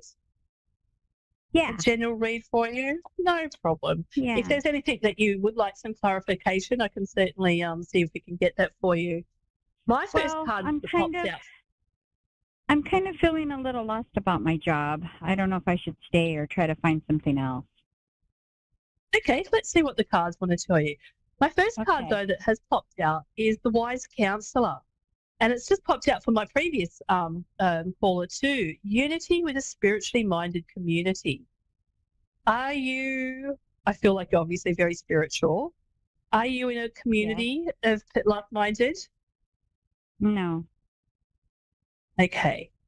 I feel like your spirit team would like you to find that, if that makes sense, whether there's one in your suburb where you live or somewhere where a women's group or a women's circle where you can learn more about your spirituality. Okay. It's just that where I live, it's very rural. There really isn't a lot of opportunity to meet people or anything like that. So. Okay, maybe you can find something online then. Oh, yeah. Okay. So the next card that's popped out, I feel, is you, the Queen of Water, loving, compassionate, psychic, self-sacrificing, caring for others but forgetting to take care of yourself. Trust your intuition. Yeah. Do you feel like you trust your intuition? I think so. Excellent. Excellent. But yeah, they're saying that you, do you feel like you have some psychic insights? I think I'm an empath. Yeah, okay, nice. Yeah, so don't be afraid to look into your spirituality a bit more. I really feel that, yeah, you could learn quite a lot more and can lead you down a few little rabbit holes, if that makes sense. Okay. Okay, the next card out is the King of Water. I just want to see if this is your... So you're in a relationship now?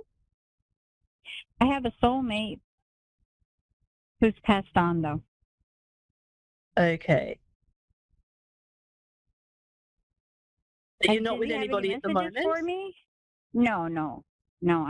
I'm waiting to be with him. Let me just find out.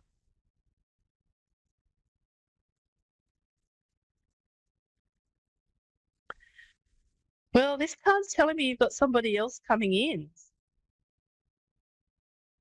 King of Water, trustworthy, honourable, devoted, someone you can completely trust, a situation that is safe, solid romantic relationship. Because I don't know anybody like that except my soulmate, but he's passed on. Yeah. Well, they're saying someone could be coming in.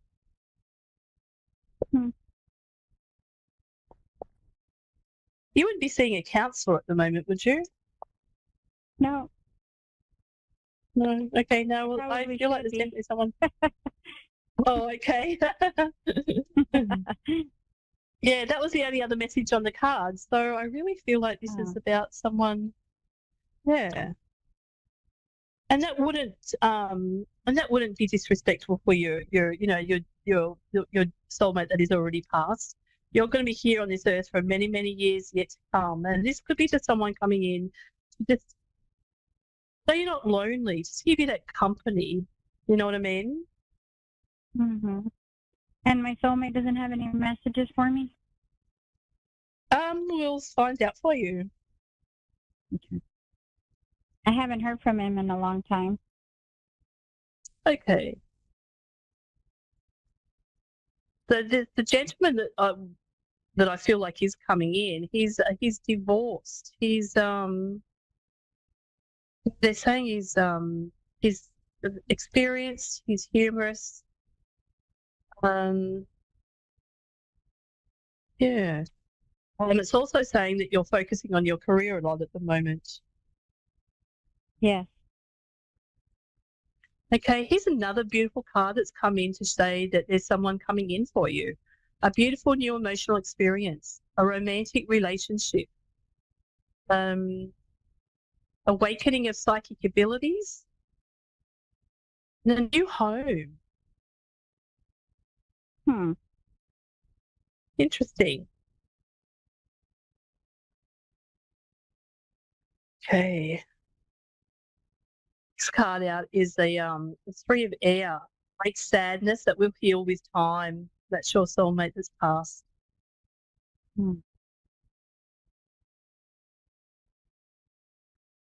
also had the World card come out. A brilliant success, a time of joyful accomplishment and spiritual alignment. So you feel like you're going through a whole spiritual awakening? I think so. I feel like it. Like I'm being more like in tune with things. Yeah. And I feel like that's where that spiritually minded community is going to help you. Really to focus on those. So you speak with your ex that's passed over, your soulmate. You haven't heard any messages for a while. We have a mutual friend that's a medium, and he sends me messages usually with her. Beautiful. But I just haven't heard from him in a while. I know he's busy and he's a spirit guide and he's helping people cross over, so he's always doing things. Awesome. Love that. The next card that pops out, falling in love or the resurgence of a romantic relationship. There's definitely someone coming in for you. You know what? And I feel like your soulmate's almost bringing him in for you. Yeah. I'm getting a yes. I feel like he's bringing him in to allow your time here on Earth just to say you're not going to be lonely. Instead, he just said he said he's never going to replace me though. Yeah, he's sending you this relationship. He doesn't want you to be lonely. I don't want him to send me anybody. No. Don't be surprised if you do. Okay. Let's see if I can just finish up with one. And I'm feeling this is like the latter half of this year that you're going to meet this person, like September onwards. Just see if I can choose just one more beautiful card for you.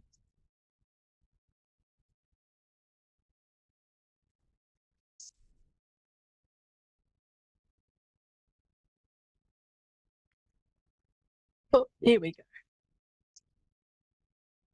The end of challenging times. Things are looking up. Finding your way to a peaceful place. Thank goodness. Yep. The end of depression. Yeah, it's been a rocky road for a while there. Yeah, travel. I'm not sure if you're thinking about taking a trip, but I feel like, the travel could definitely help you. I wanted to take like a vacation with my grandbabies, but I don't know when that will be. Yeah, no. Money's pretty getting tight a big right yes. now. Okay. Yep. No worries. Let's see if I can get one more in for you.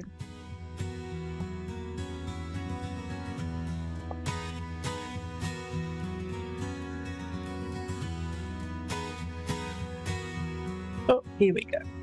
The wheel, a fresh new start, the end of delays, sudden or unexpected progress, a very positive change in your life, and a new vehicle. Thank goodness. Oh, a new vehicle? Beautiful. Okay, that's a surprise. Wow, that's great. Thank you so much for calling in tonight. You're so welcome. All the very best for you. Thank you. Thank you so much. Bye-bye. You're welcome. Thank you so much. Thanks, everyone, for a great episode of Postal Psychic Vibes Spiritual School. Have a great week, everyone, and I can't wait to see you for episode 10 next week. Looking forward to it, everyone. All the very best, and enjoy the rest of this full moon activity we're feeling at the moment.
Psychic Radio, Earth's #1 psychic radio network, and watching Moonstruck TV, enlightening television. Welcome. And now, Reverend Elliot's Magical Window with Reverend Elliot. Live from magic-works.com. Connect direct. In North America, dial 888-454-2751. In London, 20-3519-2158. In Sydney, dial 02-8488-3147. Or online, contact us through our Facebook page, facebook.com/psychic radio. Or one of our websites, askoneradio.com or moonstruck.tv. This is Reverend Elliot's Magical Window on A1R, the Ask One Radio Network. Greetings, fellow seekers of truth, wisdom, and light. It's been such a lazy day for me that I just almost I nodded off for the intro here. But here, welcome back. This is Reverend Elliot coming to you live from the city of New York, just at the end of August. And, well, you know, I've had a very lazy day. I caught up on one of my favorite chores, which is called sleeping. And I had an awful lot of stuff to do today, and I didn't do it. I just figure I'll do it tomorrow. Why not, right? That's what tomorrow is for. Oh, boy. See what I mean? I'm just tired today. I'm just beat. And yet I look forward to doing this. This is my favorite thing to do, and I'm going to be doing more, not of this on Ask One Radio, but a corollary program, which you can look at my website, magic-works.com, or it's at the top of the page for the 10 Lost Books of the Prophets.com. There's a little teaser there for something new that I'm going to be doing, and it doesn't involve tarot reading, so it doesn't conflict with this, but it's going to be fun. I'm going to enjoy doing it, and it's about communicating, really. That's what it is, and that's what I enjoy doing. I look back at my work career, and I see that almost everything I've ever done was a form of communications work. That's unavoidable for me, I suppose. But I've always liked it. I built a little radio as a kid, and I enjoyed sending transmissions out like to a quarter of a block away. But there you go. It's now I'm covering the world. So that's a bit of a growth there, and I like it. So what we're going to do tonight is get through the magical window. Go look through the magical window, which is what I call the tarot, because the tarot cards, which used to be quite a common thing in people's lives, there was no shame in using a tarot reader. There was no concern. It was always considered normal, and it was something that people just did. And then it kind of fell off the map. It became goofy. We started relying on psychologists, I suppose, after that. But tarot lets us see things. Now, the regular watchers here and listeners know that tarot lets us see things that what makes it a magical window. Now, that is not an overstatement, because you can look into this and see all kinds of stuff. I mean, just last week's show, for instance, I looked in there and I said to a young lady who was calling that there's a card that indicates the birth of a child, and she told me she was expecting a child. So you see, that's how they work. Is it scary? It could be. But anything we don't understand can be scary, and this is something we don't understand. There's so many books written about how it works. These are archetypal images, and a series of images can explain everything. No, it does. This is very specific. I remember one of the first card readings I ever did was for a woman, and I said, according to this, you were married 9 years and you were divorced. Now that's pretty specific. And she said, yes. Now, this isn't a person who's just willing to agree with everything I say. It turned out that I got to know this person quite well. And yes, she had been married for 9 years and then got divorced. Hey, listen, look at this. I wondered what happened to my medallion. Where did it go? It's hanging in here somewhere. Well, I don't think I have time to pluck that out at the moment. It's coming out through the button. See, I'm sloppy today. I'm really sloppy today. This is the day that I shouldn't be carving meat, that's for sure. It's yeah. You ever have one of those days where you just want to rest and relax? Well, I do find this relaxing, but sleeping is my thing these days. I went to sleep last Friday and I woke up Monday. I woke up Sunday morning. Now that's creepy. If you can sleep and miss a whole day, then there's something definitely not working properly. So I do want to look into that sometime, but not now. This is going to irritate me. This is one of those silly little things in life, But there it is. It's my little medallion, and it just seems to be stuck there. So let's see what we can do to make it look a little less unstuck. That's right, Reverend Elliot Magical Fashion Faux Pas. That's what we'll call the show. But there it is now. You can get medallions like this one at my Zazzle store, which is a lot of fun. Get over to mojoacademy.org, and you can either there, or you see I'm losing track of everything today. Either there or magic-works.com. I think it's over at magic-works.com. You can check out my occult jewelry. Take a look at that. There's some wonderful stuff there. And it's very modestly priced, and generally there's a sale going on. So you check the website, and if it says 15-20% off, take a shot there. It's like I said, I'm not doing this to maximize income. I just enjoy doing it. So this is a nice end of the summer. We'd never needed the air conditioner here once. Not once. Not even. We have fans that also blow cool air out by using a mist of water, and we didn't need those this year either. It's been very temperate, and I enjoy it. I've done a little bit of walking this year. I mentioned I got my old walking stick out. In my 30s, I was wise enough to get a nice solid walking stick for the day when I'm an old guy, and I'm an old guy now, so I do use the walking stick. Now, the thing is, I don't use the walking stick out of like feeble bones or anything like that. It's because I have trouble with one eye, and that means I can't balance very well. It didn't expect that.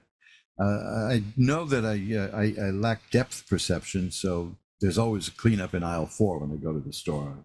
I can knock over a display faster than you can say Jack Robinson.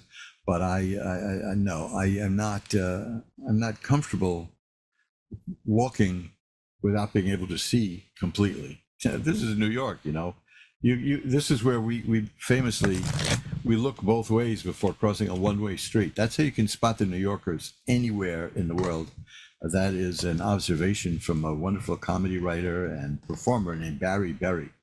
Said quite easily that you spot the New Yorkers anywhere you go, because they look both ways before crossing a one-way street. And that is the truth. So now here we're going to be looking across time and space. That I can do. That's easy. I've been doing for years. Because it doesn't take any ability, you know what I mean? It's just a matter of knowing what the cards mean and interpreting them, especially interpreting them next to what's standing with them. You can learn more about this if you're so inclined in a lot of, go to any bookstore has a tarot card section, but what you won't find there is probably the single best, most honored tarot book ever written by a man who can't put on a chain. It's called Reverend Elliot's Magical Window. It's a book I dedicated to you, the audience of this show, and it explains all you need to know to get going as a tarot reader. And it has started several careers. So please, I advise you to get that, and maybe you'll have a show here on Ask One Radio too. I advise that. This has been a game changer for me. You're not going to believe this. I'm basically a very shy person. Yeah, I know, but I got over most of that. The book Reverend Elliot's Magical Window can be found at mojoacademy.org or at my eBay store, which you'll find a link to at mojoacademy.org. There's links to it all over the internet. Just look up Reverend Elliot's Magical Window and you'll see. There may still be links up there claiming that it's available at Amazon. It's not. I dumped everything from Amazon because they're a pain in the posterior. That they made life so difficult that I just, when they started offering me ways to address it, I hit the road, Jack. That's me. So take a look at that. Now, if you want to read a very good book on doing tarot that I didn't write, I'm very ecumenical here. I recommend, if you can find a copy, and I think places like Thrift Books might have it, eBay may have it, by Emily Peach. Yes, that is a real name, Emily Peach, and it's called the Tarot Workbook. That is dynamite. The first half of the book is a beautiful breakdown on reading tarot cards. The second half of the book, it might take you a couple of years to get into that, because that is a look at the overarching esoteric philosophy and the tree of life and things of that sort. But it's well worth it. Please take a look at the Tree of Life. I have a spare copy of that. I may just list that myself. The Tree of Life, the Tarot Workbook by Emily Peach. Please do that, because the first half is beautiful, and the second half, when you're ready, is just what you'll need. So give it a shot, okay? Now we're all shuffled up. I've got the cards ready. I'm going to ring a bell 3 times to get us into sacred space as I pull back the magical curtain on the magical window. And our first caller is Brenda in Gainesville, Florida. Hi, Brenda. You are on with Reverend Elliot. Hi.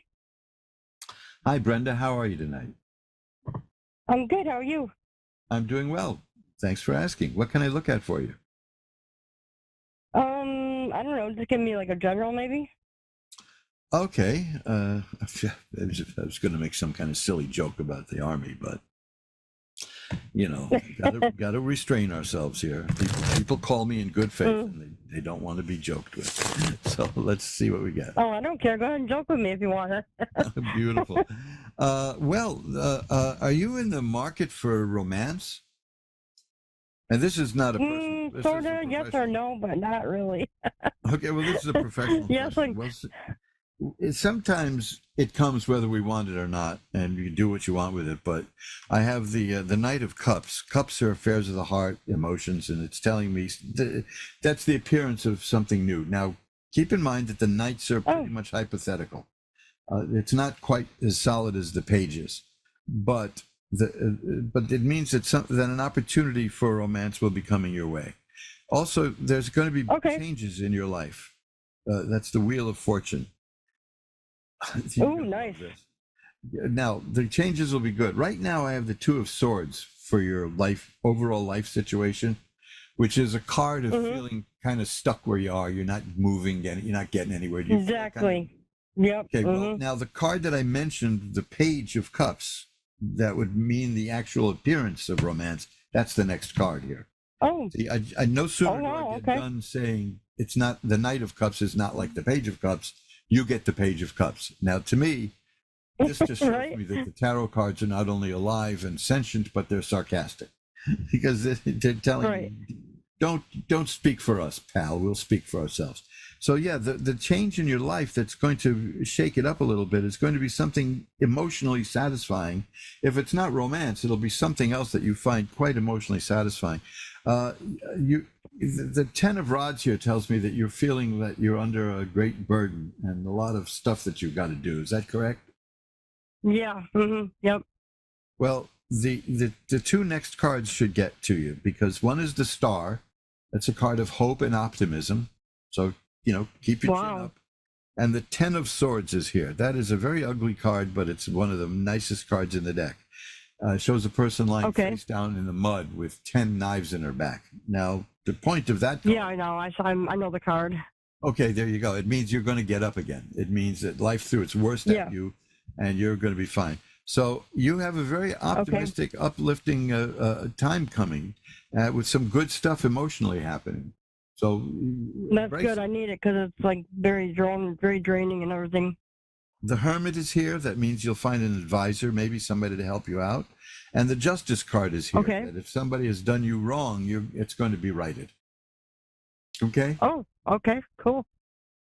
So that's you're entering a very good period. So keep that in mind. Anything else you want to look at? Or is that about it? No, that's all. Thank you. Beautiful. Thanks a lot for calling. My pleasure. Okay. Bye-bye. Bye. And you see, this is what I go into this in my book that I was telling you about, Reverend Elliott's Magical Window. The idea that the tarot cards may just be alive. Now, that's a silly thing to a lot of people, but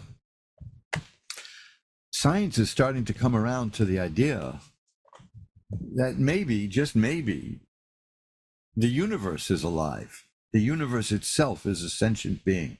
The sun is alive.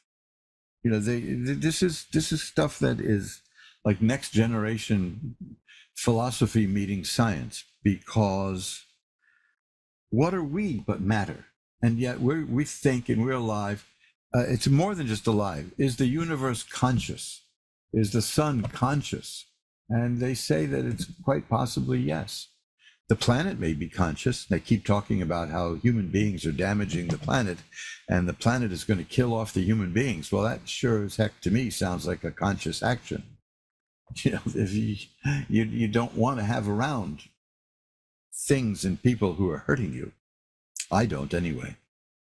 That's why the Lord in his infinite wisdom created divorce lawyers. But there you go. I don't want to harp on that again. I've been very happily married for 40 years. There's an old joke, too. I've been in love with the same woman for 40 years. My wife finds out, she'll kill me.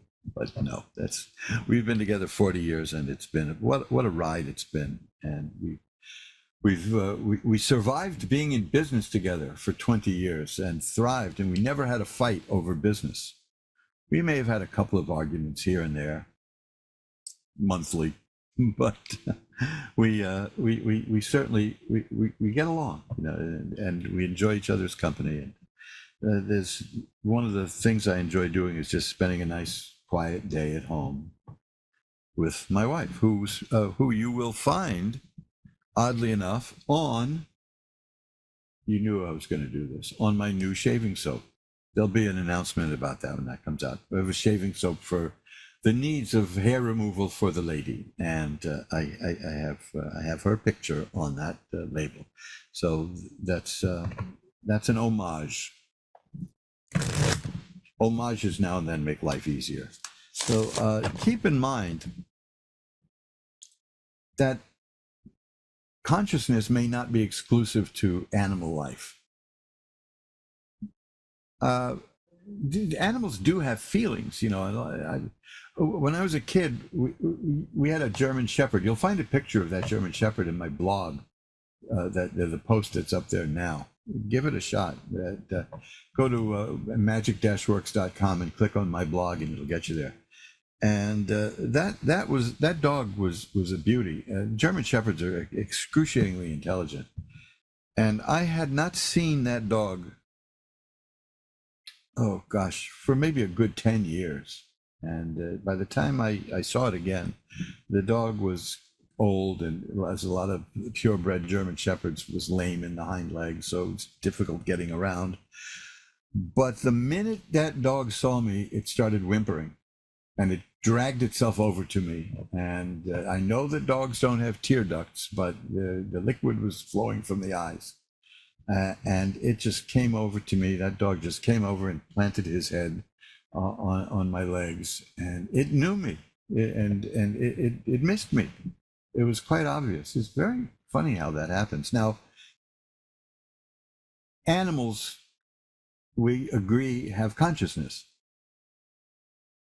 The degree to which they have it may not match what human beings have, which is not necessarily a bad thing, because I do think we overthink.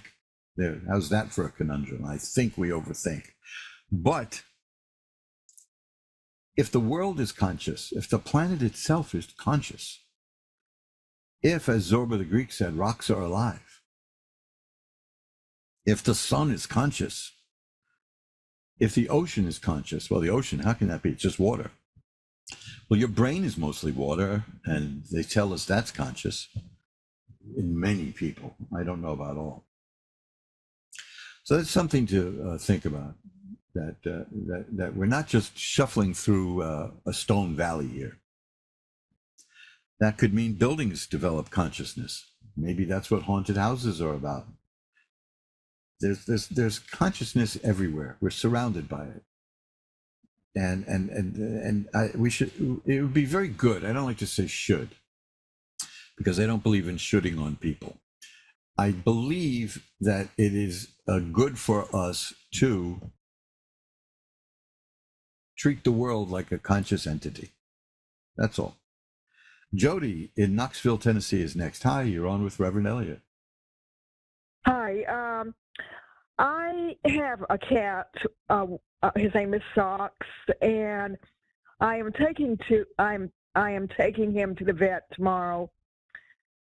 He has a skin rash on his back.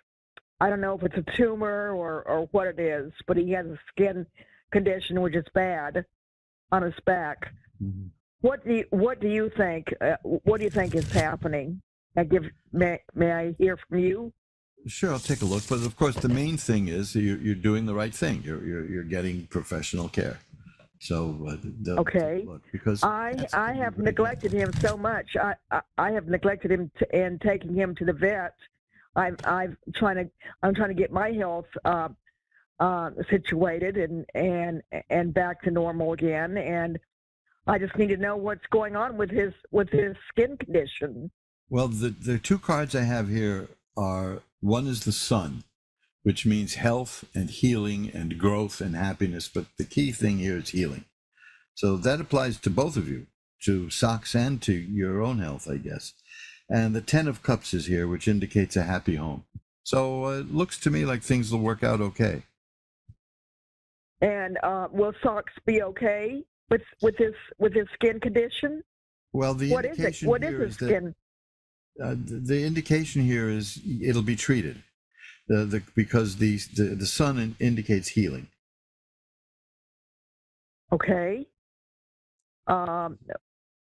So is it cancerous, do you think, or is it a tumor, do you think? That's pretty much beyond what the cards can show. You're doing the right thing, going to the vet. So let the vet handle that and ask the vet ask questions there. A lot of people are reluctant to ask questions of a medical professional. I'm not. I've caused a stink in hospitals where they one doctor looked at me once and said, "Well, at least we know you're not a passive patient." And he's my first. Nobody should be.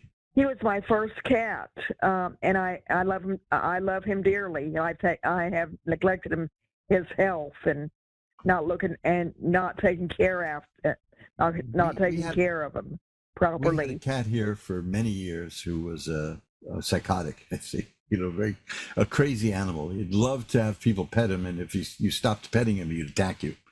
So we warned people to be careful, and we never replaced it. When his time came, as a very old cat, we never replaced it.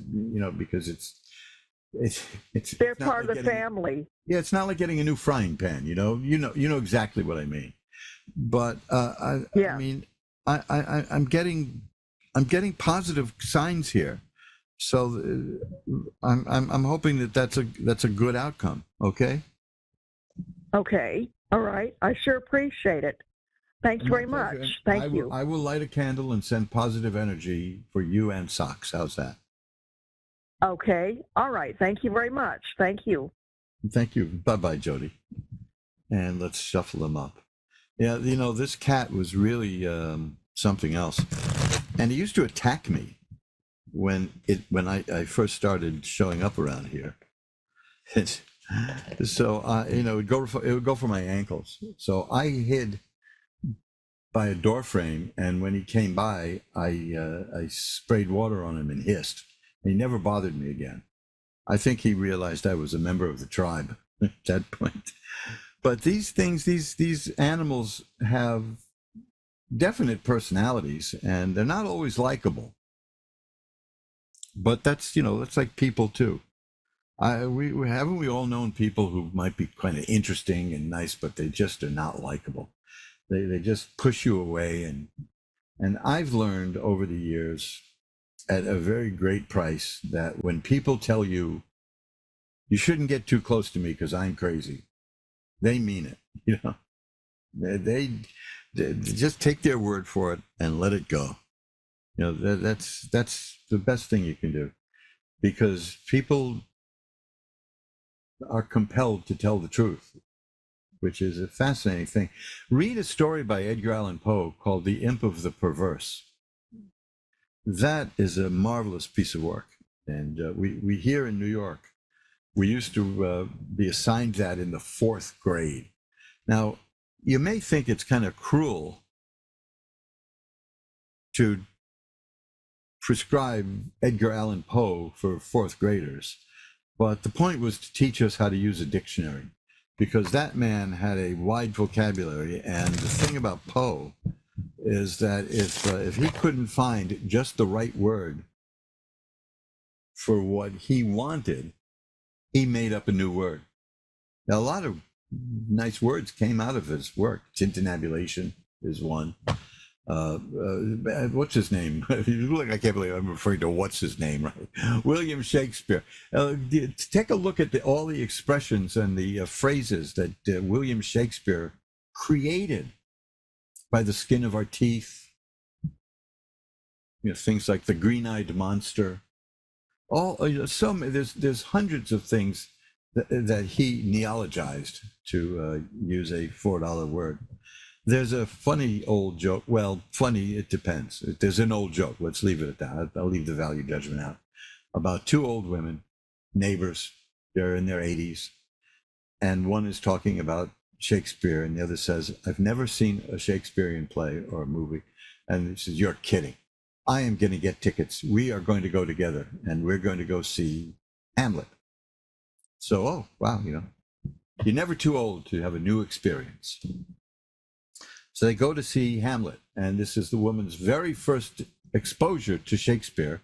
And her friend says, so how did you like it? And she says, well, to tell you the truth, it was too full of quotations. That's all you need to know about Shakespeare, you know, because he's endlessly quoted.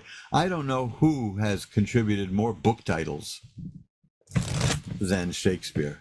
You know, there's movie titles, book titles. The great Ernst Lubitsch film, To Be or Not to Be, which was remade in the loosest possible use of that term by Mel Brooks, because he wanted to give a classic movie to his wife, Anne Bancroft. An admirable goal, but please don't mess with Ernst Lubitsch. This was an almost perfect filmmaker. And there's so many. For Whom the Bell Tolls is John Donne, I believe. It's not Shakespeare, but it's up there. All the great titles. A great book by Richard Matheson, who is probably the best writer you know, but you don't know you know. Almost everybody's favorite Twilight Zone episode was written by Richard Matheson, and he was just sensational. Well, he wrote a book that was turned into a movie with Robin Williams, which was such a bad movie that the stunning plot twist, and I mean stunning plot twist in the book, they put it in the commercial for the movie. You know, this is why, you know, I put in my time as a Hollywood writer, but I was never part of that culture. I just couldn't be. It just was not possible. So the book is called What Dreams May Come, which is from Hamlet. For in that sleep, who knows what dreams may come, from the soliloquy of To Be or Not to Be. And it is a marvelous book, and it is from the beginning to the end. It's riveting, unlike the movie. Trust me, if you saw the movie, try to get it out of your head. Find the book. The book starts with an old lady knocking on a door, giving somebody a manuscript and saying, your brother wrote this and he wants you to have it. The guy says, what are you talking about? My brother is dead. She says, I know. Please take it from me. You know, it's just brilliant stuff. And Matheson, again, look him up. He wrote everybody's favorite Twilight Zone episodes, with possibly the exception of Happy Perfect Day, which is about the little boy who sends people to the cornfield. But look him up sometime and look up the movies that Richard Matheson did. There's a peculiarity. Richard Matheson books make terrible movies unless he writes the screenplay. I have one now I have lined up to take a look at, which I haven't seen in years, called The Legend of Hell House, from a book that will scare the pants off you. So, you know, and Matheson wasn't always scary. He wrote what became the movie Time and Again, Bid Time Return, you know, with Christopher Reeve film. It's okay, but the book again is marvelous. Matheson was a real treasure. And later in life, as an old man, speaking again, so you can always start over, he started writing Westerns. And his very first Western was called The Journal of the Gun Years, and it won the Golden Spur Award as the best Western of the year. So, you know, this, the man was so brilliant at communicating as a writer that I just can't even fathom that I was trying to be in the same league as he was, which of course I wasn't. He also wrote a wonderful book called I Am Legend, which was ruined four times by movies. There was a movie called I Am Legend with Will Smith, which had nothing to do with it.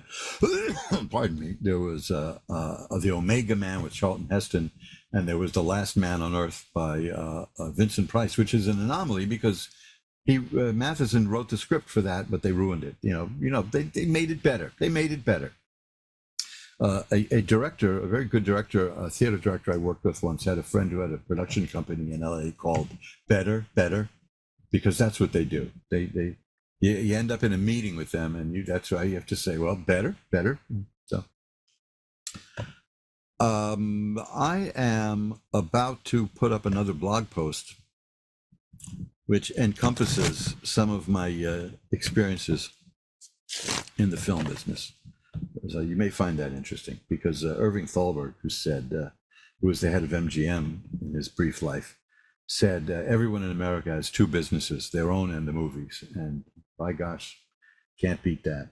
So now let's go to Trinity, Texas for Sari Ann. Hi, you're on with Reverend Elliot. Hello, how are you? I'm doing well. How are you tonight? I am all right, thank you. Well, let's see if we can make that a little better as we've come to the halfway mark in the show. What can I do for you? What can I look at? Well, I would like to know how is my next month look like? Your next month looks like, let's see, that's a valid question. That's a valid question. Yeah, I'll shuffle them up. I used that would to be get great. I used to get an awful lot of readings done for people at the end of the year, looking at the next year. But I really slacked off last year because of illness, so I'm hoping to do that again, which is why I cut my prices in half. Okay, here we go. Oh. Well, it's only fair because pardon, geez. Why does this happen to me now? Let's see. Hang on a second. I'm going to take some water. Okay, no problem. Again that I'm only human. There, I always keep some water handy. That's right. Good. That better not be vodka. That's all I can say, because I don't do that anymore. Oh no. So those things don't mix. No.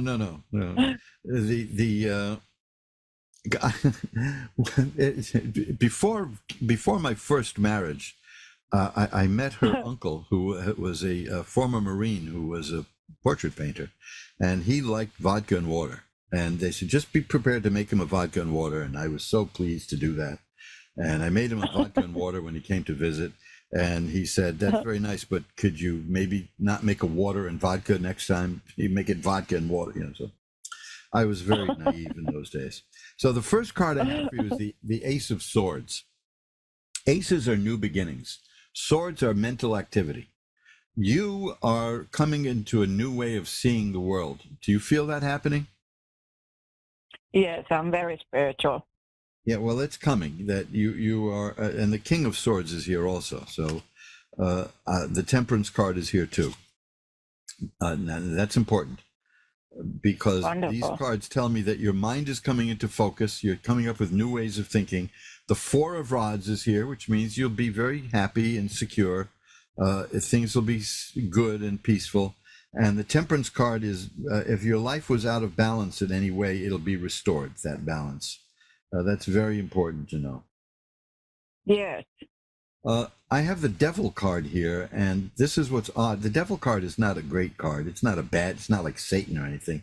But the interesting thing is I don't read upside down cards because there's plenty of meaning for all of these. But this card somehow in the deck was upside down. So it's even better.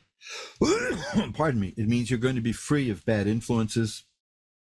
Speaking of vodka, you're going to be free of controlling people who try to control you. It's a very good sign. You regular listeners and watchers will know that I don't do upside down cards. They just don't happen. And yet there it was in the deck. So I have to go with it. You're a very spiritual person, you say? Absolutely. Yeah. You've got this card here, the High Priestess. That tells me that you have mediumistic tendencies, that you can speak to people on the other side of the veil. So that's very good. Next month is going to be a period of mental growth for you and positive change. That's how I see it. Okay? Okay. Anything else you want to look at? I am traveling next month. I was wondering. Okay. That everything goes well and it's going to be a pleasant trip, or I don't have to worry anything. Do people have pleasant trips these days? I see people fighting at the airport all the time. I see riots breaking out on cruises. Yeah. People getting shot on the road. I mean, to me, a pleasant trip is going from one end of the apartment to the other. Right. Let's see what we have here.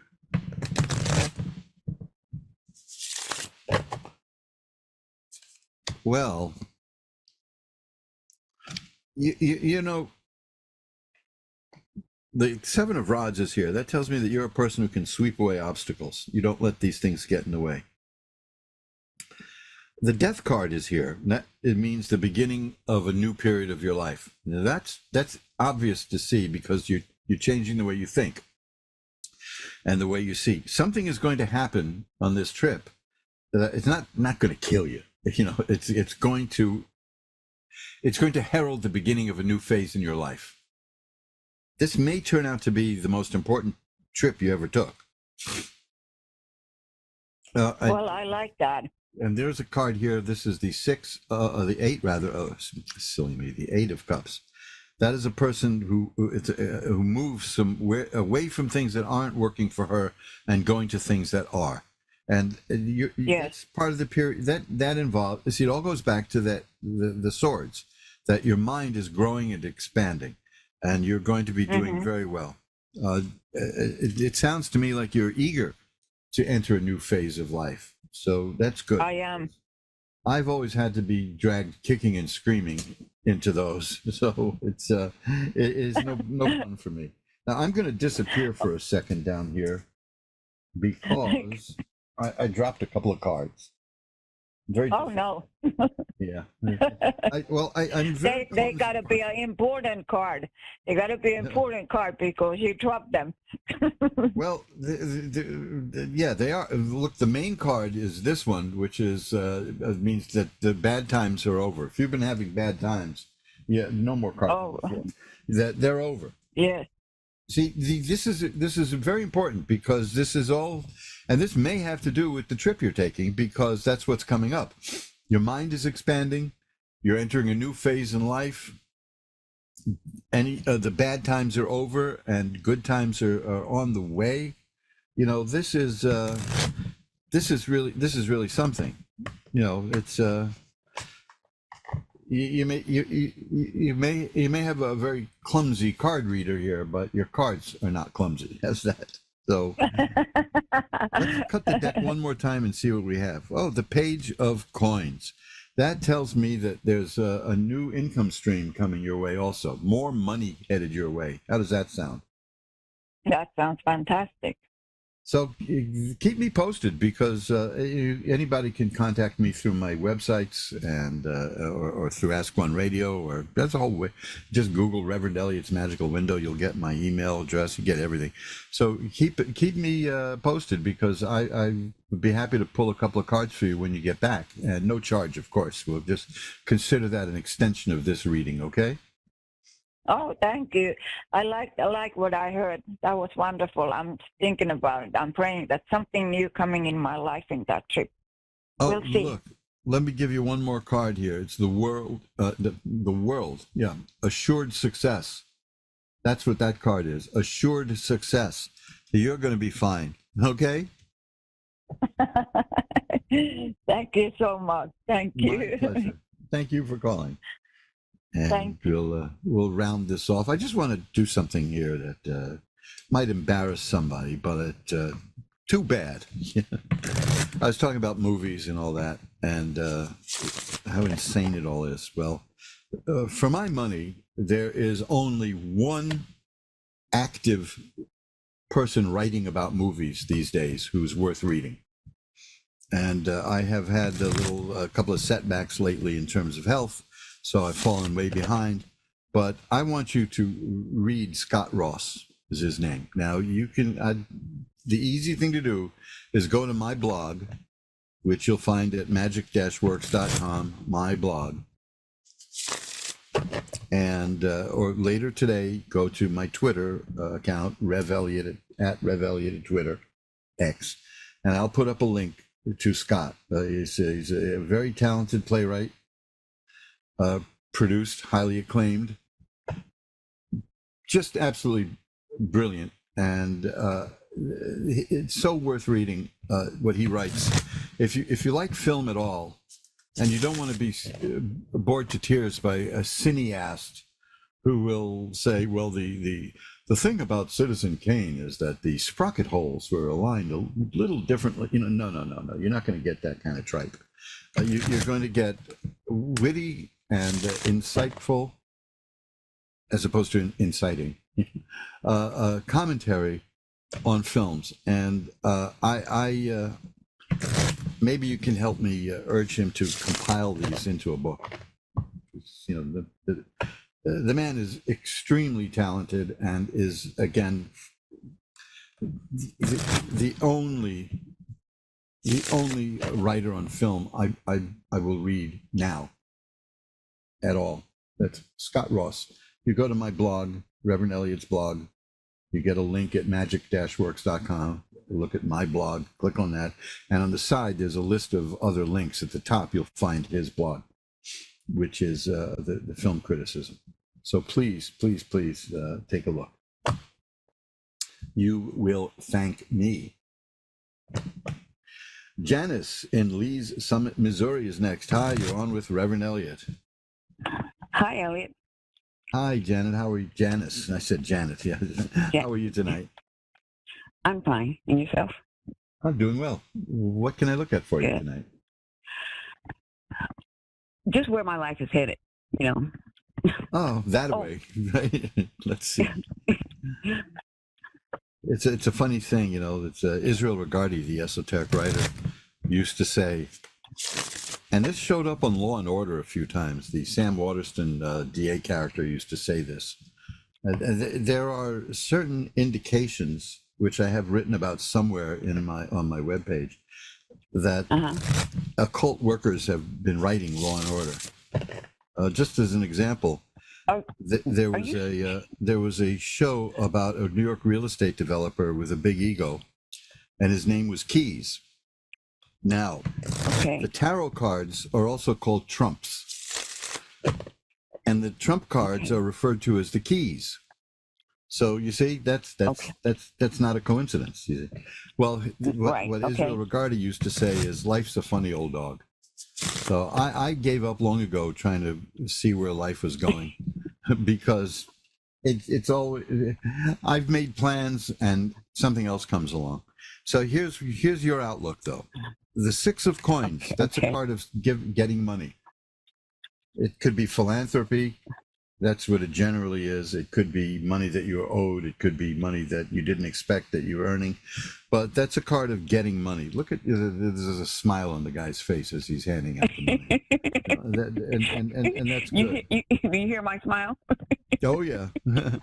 And the next is the Knight of Swords. That means, again, the sword is mental activity. There's a lot of this going around. And I get a lot of these early sword cards. Developing a new way of thinking and a new way of seeing the world. And a lot of things have happened lately that are forcing us to change how we conceive of the world and things like that. True, true, very true.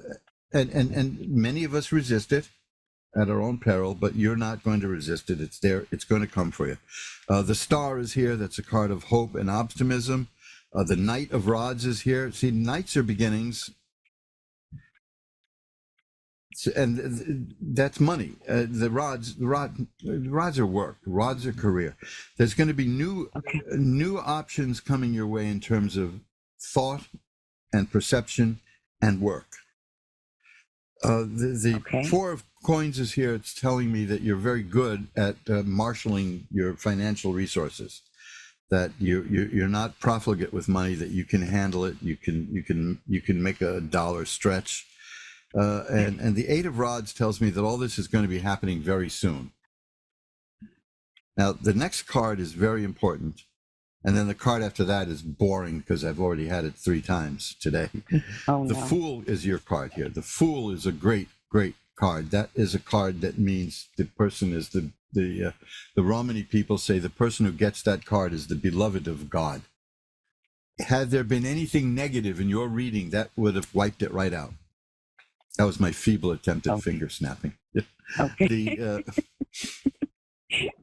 You say sometimes it works, sometimes it doesn't. Okay. This is the card that a lot of people have been getting tonight, and you've got it too. It's the End of Troubles. Oh, Lord. It means that the worst is life has thrown the worst at you, and you're still here, and you're going to get up, and you're going to survive it. Because, and according to these cards, you're going to do more than survive. You're going to thrive. You're going to be very happy. That's what this card is. That's the Nine of Coins. That's a person who's satisfied and happy. And another page. Now, this is important because it's the Page of Cups. And you've got 3 pages here. 3 beginnings. 2 of them are knights. But the page is more definite. Right. That means that something very good is coming your way in terms of emotions and feelings, maybe even romance. But it's overall, it means that emotionally things are going to be very good for you. So you're entering a very good period of time in your life. Balance will be restored. That's the Temperance card.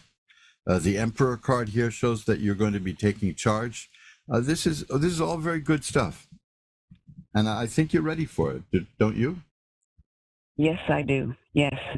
Yes. Well, here it is. If you've been working to get there, you did it. You succeeded. Okay. I just cut the deck, and there's one more card here, which is the 3 of Coins, which indicates that a temporary position, either a new assignment or a new job, that's a temporary thing, but you're going to do so well because the 3s are about completion. You're going to do so well that it will lead to other things. So keep that in mind. That might be where the new money stream comes from. So you're going to be fine according to this, and you deserve it, don't you think? It's been a while, right? Yes. So just keep in mind that this is going to happen soon. Now, I don't normally do timing, but you had that card of the rods, which shows the rods landing. They're in the air in an arc about to hit. So it's coming very soon for you, okay? Okay. Oh, that's wonderful news, Elliot. Wonderful news. Thank you so much for calling. Well, I've got to run. The clock is calling me out of here. So, all right. Thank you, Elliot, for the reading. Send me an email, okay? I'll be happy to do that, okay? Okay, great. Thanks. Bye-bye. All right, Elliot. Bye-bye. And we've come to the end of another edition of Reverend Elliot's Magical Window. And I think I showed you these last week. Look at these. These are so cute. These are teeny weeny little tarot cards. Yeah, I bought these so many years ago, and they're barely touched. It's the Rider-Waite deck, which is the most popular deck there is, and I just don't like yellow that much. So I have the Albano-Waite deck, which was from the 60s, where they recolored those. It's if you're interested in the history of the cards, check out the Encyclopedia of Tarot. I believe you can get them as PDF files now, because they were grotesquely expensive. They're very big books, though. I'm not saying that they're overpriced, but they're costly, especially since they've been out of print. But they're from U.S. Games, which makes tarot cards, and it's is a wonderful company that was run by a great man named Stuart Kaplan, who did so much to promote tarot cards, and he is sorely missed in the world of tarot. But that's it for this month. Yes, it is. I'll be back in September. See you in September, as Brian Hyland so wistfully sang in 1958 or whenever the heck it was. I'd say I'm dating myself, but I don't think I'm good enough to date. So there you go. That's me. We will be back again until we see each other next week. Check out mojoacademy.org, because you'll find links to all the books that I have, and they're all available at a nice little 15% discount from the printing plant. You can get them through eBay also, if I can get off my butt and continue listing them, because I don't have many listed there now. And I know last week I said I would, but for a guy who doesn't do much, I get very tired. But that's the nature of my medical condition. It's a bit exhausting. Although that's not to say that I was ever a bundle of energy. Although when I look back in my life, I see there was a time when I was working maybe 2 or 3 jobs at a time. But we do what we have to do, don't we? So, hey, look, keep an eye out for what I'm going to be doing soon on YouTube. You can see a teaser at the homepage at magic-works.com, magick-works.com, and I'm pretty sure you'll find that of interest. And that's about all I have. I've got to get to the post office tomorrow to mail out a few books and mail out a few shaving soaps. This stuff. It's going well. I never expected. I mean, I wanted to make an inexpensive shaving soap, because the inexpensive shaving soaps died during the inflation we had over the last few years.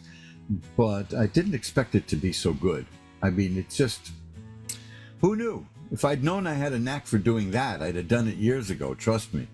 But I'm doing this, and it's like $4.99 per tablet of soap, so it's reasonably priced. I'm not out here to make a killing. I'm just here to help guys shave. And now there's a new one coming for the ladies. Keep an eye out for that. So until we get together again next week at 11 Eastern, 10 Central, 9 Mountain, and 8 Pacific on the Ask One Radio Network, remember, who you are is the universe's gift to you. Who you become is your gift right back to the universe. Remember, time flies. It's up to you to be the navigator. Where do you want to go, and what do you want to do with your life? So until we meet again next week, have a great time. Bye-bye. You're listening to A1R Psychic Radio, Earth's #1 psychic radio network, and watching Moonstruck TV and Lightning Television. Welcome. And now, Reverend Elliot's Magical Window with Reverend Elliot. Live from magic-works.com. Connect direct. In North America, dial 888-454-2751. In London, 20-3519-2158. In Sydney, dial 02-8488-3147. Or online, contact us through our Facebook page, facebook.com/psychic radio. Or one of our websites, askoneradio.com or moonstruck.tv. This is Reverend Elliot's Magical Window on A1R, the Ask One Radio Network. Greetings, fellow seekers of truth, wisdom, and light. This is Reverend Elliot, your friendly neighborhood esoteric practitioner, coming to you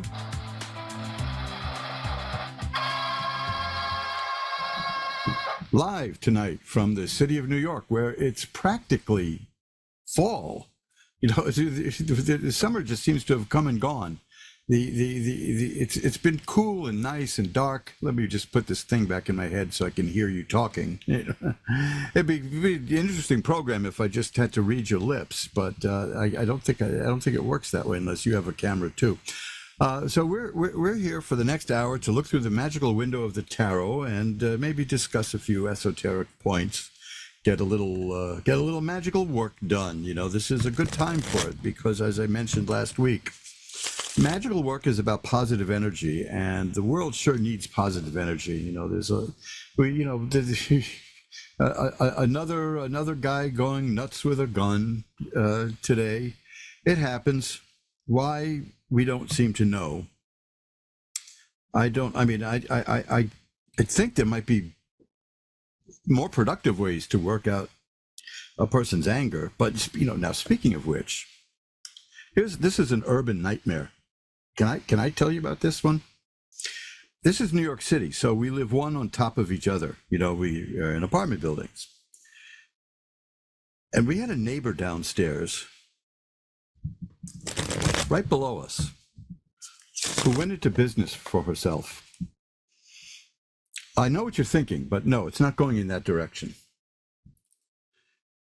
People would pay her starting at about 5:30 in the morning on their way to work to yell and scream and bang things and pound things and howl and scream.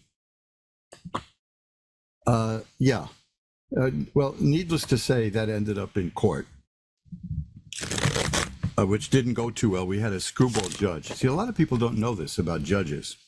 A trial lawyer will tell you that judges tend to be the stupidest people in the whole system.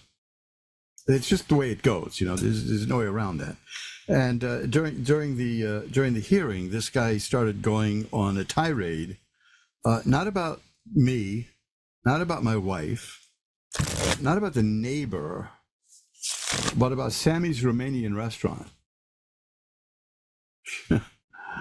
And there was nothing you can do. You know, my lawyer just sat there nonplussed. Because you can't say, Your Honor, you're out of your freaking mind. You know, that doesn't work. You end up because judges have dictatorial powers. They can hold you in contempt immediately and jail you. So that didn't work. One day, if I ever meet you over a glass of water, that's what I'm reduced to now. I can't touch the other stuff. I will tell you how I solved that problem. But I got this nuisance out of there within a few days, after dealing with it for almost a year. I was able to handle that, and I'm not necessarily proud of what I did, but I meant it. And so, you know, sometimes you do it. A man's got to do what he's got to do. Didn't John Wayne say that somewhere along the line? So yeah, that's an urban nightmare. We also once had a Vietnamese hooker sleeping in our vestibule. And now, if you knew what New York tenements from the 1800s are like, you'd laugh. The vestibule is, you know, you could touch both walls without bending without straightening your elbows. You know? But we asked her if she would please leave. These are the New York stories. They're very strange. It's a strange town, you know. But it's a small town, and you're likely to run into people you haven't seen in years at any given moment. They're likely to turn up in your life. And that happens. It's funny. It's strange, but it happens. So, you know, I have no idea what drives people to kill, but I do remember what I felt like when we had these people screaming every morning, Monday through Friday, starting at 5:30 in the morning and stopping at about 8:30 or so. It was so, you know, it's so eerie to have a scream therapist beneath you. And of course, it was crazy. It was crazy making, and I went crazy. In other words, I used craziness to take care of the situation. Anyway, I'll tell you that story sometime when we're alone. This is not something for public consumption.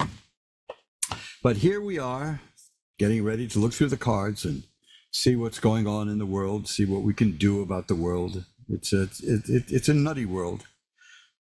Politics has broken completely. We now have one party saying that the other party is an existential threat to democracy. So we're going to do exactly what they're doing. I find that funny. That's amusing to me, that kind of thing. It's what you call irony, but irony is very overused. Everything. News readers, TV news people are trained to say in their stories, and the irony is, and then they go ahead and delineate something that is anything but ironic. It's generally hypocritical, but it's not ironic. They don't know what irony is. Just for the sake of argument, irony is a literary term. You know what else is a literary term? This is fun. This has been hijacked because you can't stop hearing this. Gender is a literary term. Words have genders. There's 3 genders in linguistics. There's masculine, feminine, and neuter. And that's it, That's the answer to the question when people say, how many genders are there? And they say, well, there's 37,822. No, there's 3 because gender... I don't know why I'm even bringing this up. You probably had your fill of this stuff. But gender is a literary term. That's it. It's a semantic term, that's all. You might want to look into general semantics, it's called. It's a fascinating subject. See, when you do this, the air quotes, that comes out of general semantics. It's fascinating. Of course, it doesn't take much to fascinate me, apparently. I mean, what do you expect? I mean, I make my own soap, so anything is fascinating to me. I'm stifling the hiccups here. It's not a good idea. I think I broke one of broadcasting's cardinal rules, and I gulped down some ginger ale before coming on. So if you start hearing rattling, rumbling, it's not a death rattle. It's my ginger ale rattle. I shouldn't have done that. I know, but I've only been doing this 15 years, and I haven't learned yet what the rules are, right? I don't like rules that much anyway. They say rules are meant to be broken, and of course, that's what we have prisons for. So it brings us right back to people shooting each other. I've never shot anyone. Okay, let me put it that way. And I've never wanted to shoot anybody. Nobody's ever made me that angry that I wanted to shoot them or stab them or anything else like that. It's a highly non-creative solution to problems, but it will take care of your room and board for quite a while if you get that far. So these are just the random thoughts that go through my mind while I'm waiting to speak to you. I'm shuffling the cards as you can see and hear. Oh gosh, I've been knee deep. Speaking of soap, in a new soap product. Yes, you didn't think there was any more left, did you? But I've got a new one. No, it's not like, whiskey flavored soap or anything like that. It's you're gonna wash your mouth out with that, right? No, this is I'll tell you about it in a week or so when it's ready to go. But it's a beauty. I love it. And if you want to know more about all the things that I do and the things that I offer and the products and the bonuses, I'm working on some interesting bonuses. They're totally irrelevant. Like for selling the shaving soap, if you buy a certain number of shaving soaps, I'm going to send you a CD. Yeah, some people still use CDs. There are some people who believe in physical media. I'll send you a CD of classic barbershop quartets. That ought to get the doors back. Yeah, get people breaking down the doors, right? I know. What's it going to turn out like this, right? Let's see. Is that this? Not quite the reaction I wanted, but there you go. So we'll get into that. I have a couple of books that I've been restoring for like a year. So I better get back to those. I'm letting you all down. But I got sidetracked with this soap thing. I got sidetracked by this soap thing because I got so annoyed that the only good, solid, affordable, that's the key word there, shaving soap went out of business because of inflation a couple of years back. There were 3 of them left. One was called Williams, one was called Marvy, and the other one was Amer Fresh. They were gone. They're just gone because the profit margin was not good enough. So I figured out a way to make my own and sell it for $4.99 a piece, like this. Hey, there's my new menthol soap. You knew I was going to do that. You knew that. That's what. Yeah. But that has become my favorite soap because I miss menthol shaving soaps. And if you don't shave with a mug and a brush and soap, you ought to give it a shot. It's really fun. I enjoy it. It's relaxing. It takes a chore and makes it into a ritual. You can read about it in my book, which you'll find at mojoacademy.org, called, you just look at the page called The Manly Art of Shaving. Do that, and I think you'll enjoy it. I know that the 5% of the people who shave that way would enjoy it, but that's hardly a market to tap into. So I'm not in it for the money. It's a labor of love. So anyway, we're all shoveled up now. I've been babbling for 12 minutes, so let's do this. Let's ring our bell 3 times to declare sacred space for in which to us to operate. And just a moment ago, I was talking about general semantics, and then I come out with for in which to operate. Oh God, now I need that. So that's all my high school English teachers from the grave. Here we go. And now let's pull the curtain back on the magical window for our first caller, Dee in Massachusetts. Hi, Dee. You're on with Reverend Elliot. Hi, Reverend Elliot. How are you doing? It's good to hear from you. Oh, I'm glad to be heard. What can I do for you? Yeah. Well, I have a mixture of questions. I want to see if I'll ever become famous and succccessful. Do you really want that? 37 years. I would love to be the next Oprah. Well, yeah. I ought to tell. I'll level with you. I mean, most of the people I know who've committed suicide wanted that, and they got it. They got famous and successful and killed themselves. Yeah. Wow. Now, not most of the people who did that, but most of the people I know who did bump themselves off. You see, now this is a nice, positive, cheerful start to a conversation, isn't it? Because I used to tell people over the years, because I was in the entertainment business for a long, long time, what you get when you become rich and famous, which is essentially the modern goal, is you have no problem paying your bills, but everybody knows who you are and hates you. So there you go. Yeah. It's not the thing that you expect it to be. I've seen it firsthand. I mean, I liked the fact that I had just enough success in the entertainment business to get really good tables at impressive restaurants, but not enough that people would bother me on the street. See, that's the way I. Yeah. So, because I was a working screenwriter, and I could walk into a certain well-known saloons around here and be treated like a king, but that didn't last terribly long either. So I would rethink. What you want is to just do the thing that you do best, and if you become rich and famous as a result of it, that's a byproduct. If that's your goal, right. It messes people up if that's their goal, is what I've found. The happiest person I knew, and I asked him about it. I asked him years ago. I said, you wanted this and you got it. How you doing? And he said, I love it. It's great. It was Jerry Seinfeld. But he wasn't setting out to be rich and famous. He just wanted to be a comic, and the more he grew, the better he got it. But now he's stuck in what's called comedy hell, which is no matter what he does, people will laugh. So he can't tell if he's funny or not. There you go, that's right? a hell to be at. That's a blessed hell.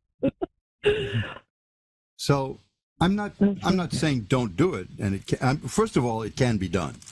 I've known a lot of people who became very famous, quite famous, extraordinarily famous, and some put so that they don't talk to me anymore. But I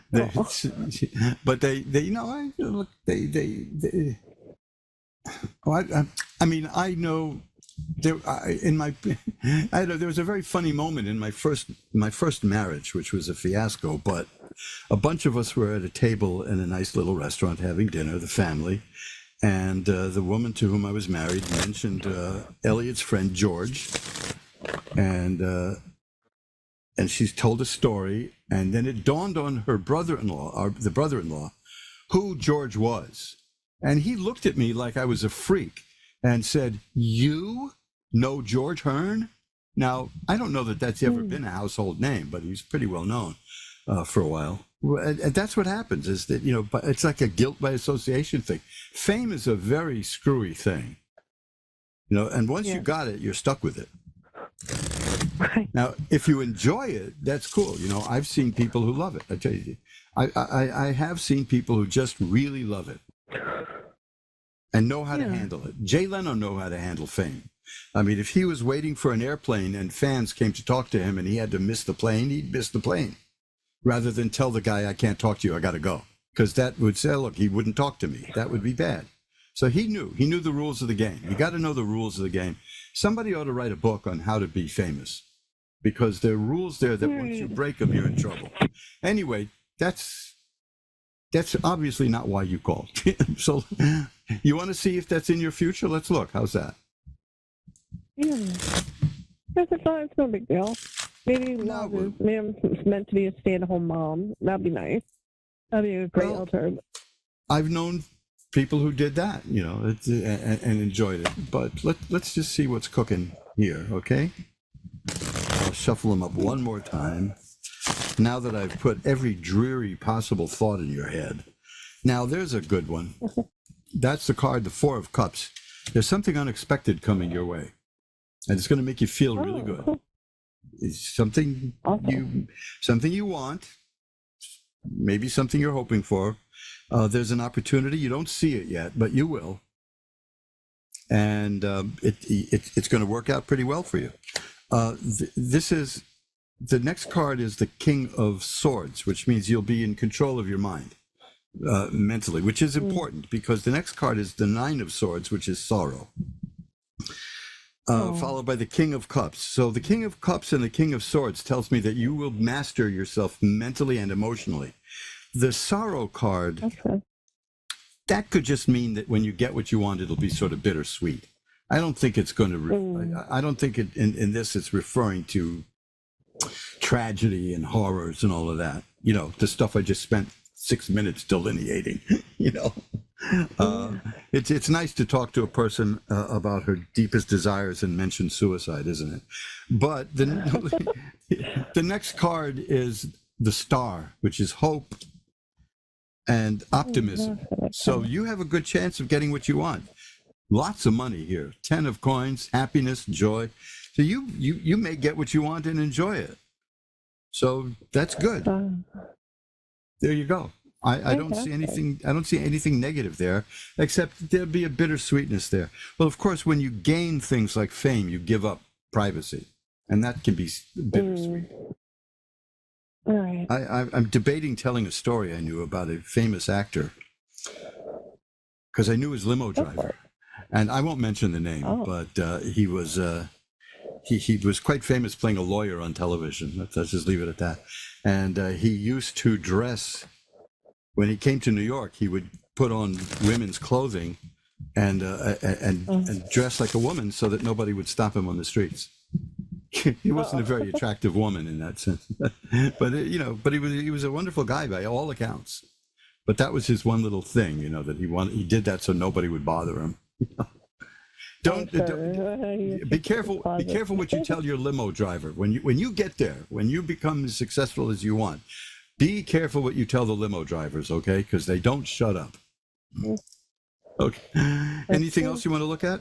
Why don't you tell me a little more, because I've been monopolizing this, and I apologize for that, but I'm in a chatty mood. Okay. Well, I mean, I'm 37. Do you see me getting into a relationship? I've been single and celibate for the past 3 years. And it's been a struggle because I really like to be married and have kids. You know, I had a caller last week who said the same exact thing. That wasn't you, was it? Yeah. No? It could have been. Oh, last week? Might have been. Because 37, single for 3 years. Well, let me put it this way. There's the world. That's a card of assured success. Okay, now, the Eight of Swords is here. It means you're feeling stuck right now. And obviously you are. But that's going to change. Things are coming your way. Now, the Knight of Coins and the Three of Coins are here, which tells me that good stuff is going to happen to you in terms of working and income and money, which is definitely not the field you're asking about, but it couldn't hurt, right? But you will reach. This is a card of success. The Six of Rods. So I think you're going to be doing all right. Okay, I think you're going to be fine. Awesome. So that should, I want to pull one more card out here for you and see what we get. Yeah, well, you see, that's the point. This is exactly it. This is beautiful. This card, the Six of Swords, is a person getting from where she is to where she wants to be using her own mental energy. And remember, you got the King of Swords, which means you've mastered the intellect, and you're fine. I think you're going to get everything you want. Okay. Thank you for calling. For being there. Have a great session. I'll be there. Bye now. And let's shuffle them up. You're listening to Reverend Elliot's Magical Window, the show that doesn't let the callers get a word in edgewise. Apparently today I'm full of babble today, I guess. I don't know why. Maybe because I took a nap all day, or most of the day. I just like sleeping sometimes. Courtney in California, in Olivehurst. You're on with Reverend Elliot. Hi, Courtney. Hi. Hi, how are you tonight, Courtney? I'm good. How are you? I'm doing well. Thanks for asking. What can I look at for you? I mean, I'm really not sure, so just kind of like whatever, I guess. Okay, well, let's see what we've got here. The first card I have is the Three of Cups, and followed by the Eight of Swords, the Five of Cups, and, well, this is pretty good. This is good stuff here. There's changes coming in your life, and they're going to be okay. You've got two of the most powerful cards here, by the way, in the deck. You've got the Fool and the Magician. This is very important. Because the Wheel of Fortune indicates change, and everybody's happy to hear that until they say, well, wait a minute, is it good change or bad change? So I never tell people about that card until I see the other cards, and it'll be good. The Three of Cups tells me that there's something happening that's going to come about because of people you know. Something is happening because of your friends, and something is going to reach completion. It could be a job, it could be romance. It might be romance because the cups are there. It might have something to do with the affairs of the heart, or it could just be something emotionally satisfying that you like to do. But right now, things are at a standstill for you. The Four of Swords is kind of a pause. A lot of people think it means death, but it's really about waiting and just taking your time. The Five of Cups is here. Did something go wrong in your life recently? Yeah, a lot of things in my marriage. Okay, I was going to ask about especially romance because these are cups and that's what it's about. Well, the Five of Cups, a person is looking at 3 spilled cups, which means that would be a relationship that didn't work. Behind her are 2 cups that are full. So it's a partial loss. It's not going to hit you as bad as you may think, and at some point you'll turn around and you'll see those other cups and things will work out better for you. So you just need to take time to deal with it. This is fairly recent, is it? Yeah. Yeah, that's just, I understand. I mean, I was in a really bad marriage, and the thing that shocked the hell out of me was how upset I was when it ended. You know, I mean, I should have been really happy at that moment, but it was, you know what I mean? Yeah. You know, I think you know exactly what I mean. Yeah. Well, the Wheel of Fortune follows that, which means that's changing. Now, these are the two cards you got after that, are the Fool and the Magician. Now, let me tell you about those cards. The Magician has great spiritual protection, and the Fool has great spiritual protection. The Fool card is the person who is the beloved of God. If there's anything bad in these cards, it would eliminate that bad stuff, that card. The Magician is the person who can take spiritual power from above, metaphorically speaking, and use it here down on earth. So you're fine. You're headed towards that now. That's the growth. That's the change coming in your life. You're going to be a very strong, spiritually protected, powerful person. And good to know. and with that comes responsibilities, which you can either accept or not. You know, nobody's forced to deal with it, but I think that you're ready for it, and you'll like it. Now, there's the Chariot. Notice how after the Wheel of Fortune, they're all major cards. The Magician, the Fool, the Chariot, these are major cards, we call them, as opposed to the suit cards, which are the same as hearts and clubs and all that in regular cards. The Chariot is a person who's dealing with conflicting things and makes them move in the direction she wants. Now, that takes strength, but you've got that strength, and you'll do well. So you're going to come out of this fine. This sadness, this disappointment, this sorrow.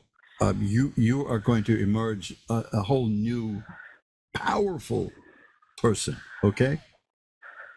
Okay.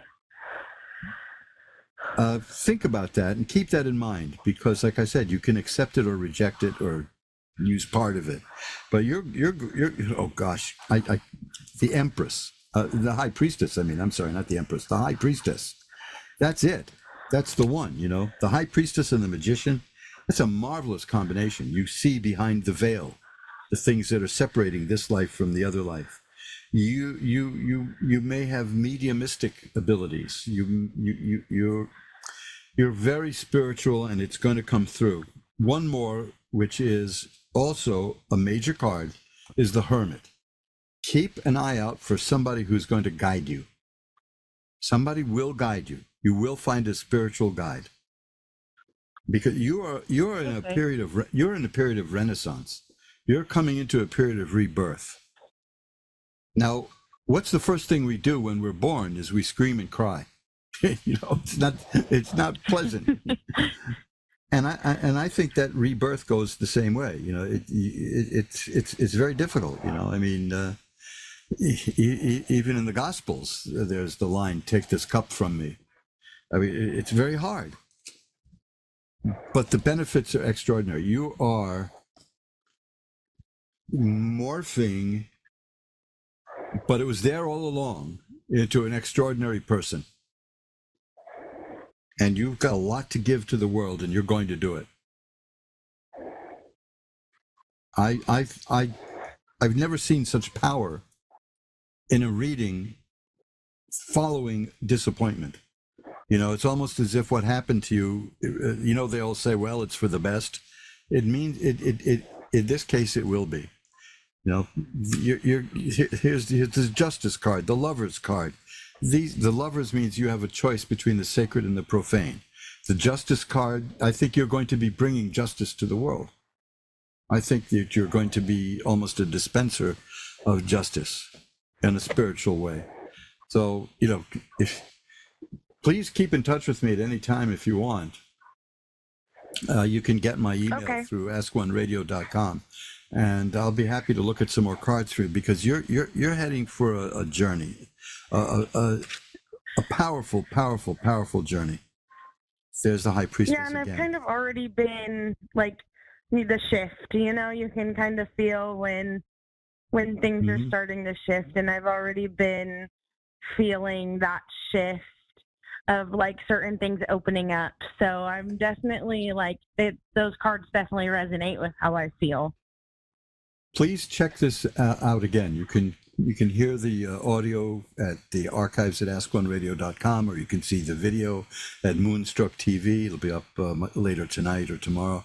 But listen to and look at this reading, because it's very important, because you are at a really important point in your life, and and things are going to break your way very well. And you're going to share that. Thank you so much. Hey, these are your cards, so I find it I find it exhilarating myself. I just shuffle them up again, and there it is, the Fool again.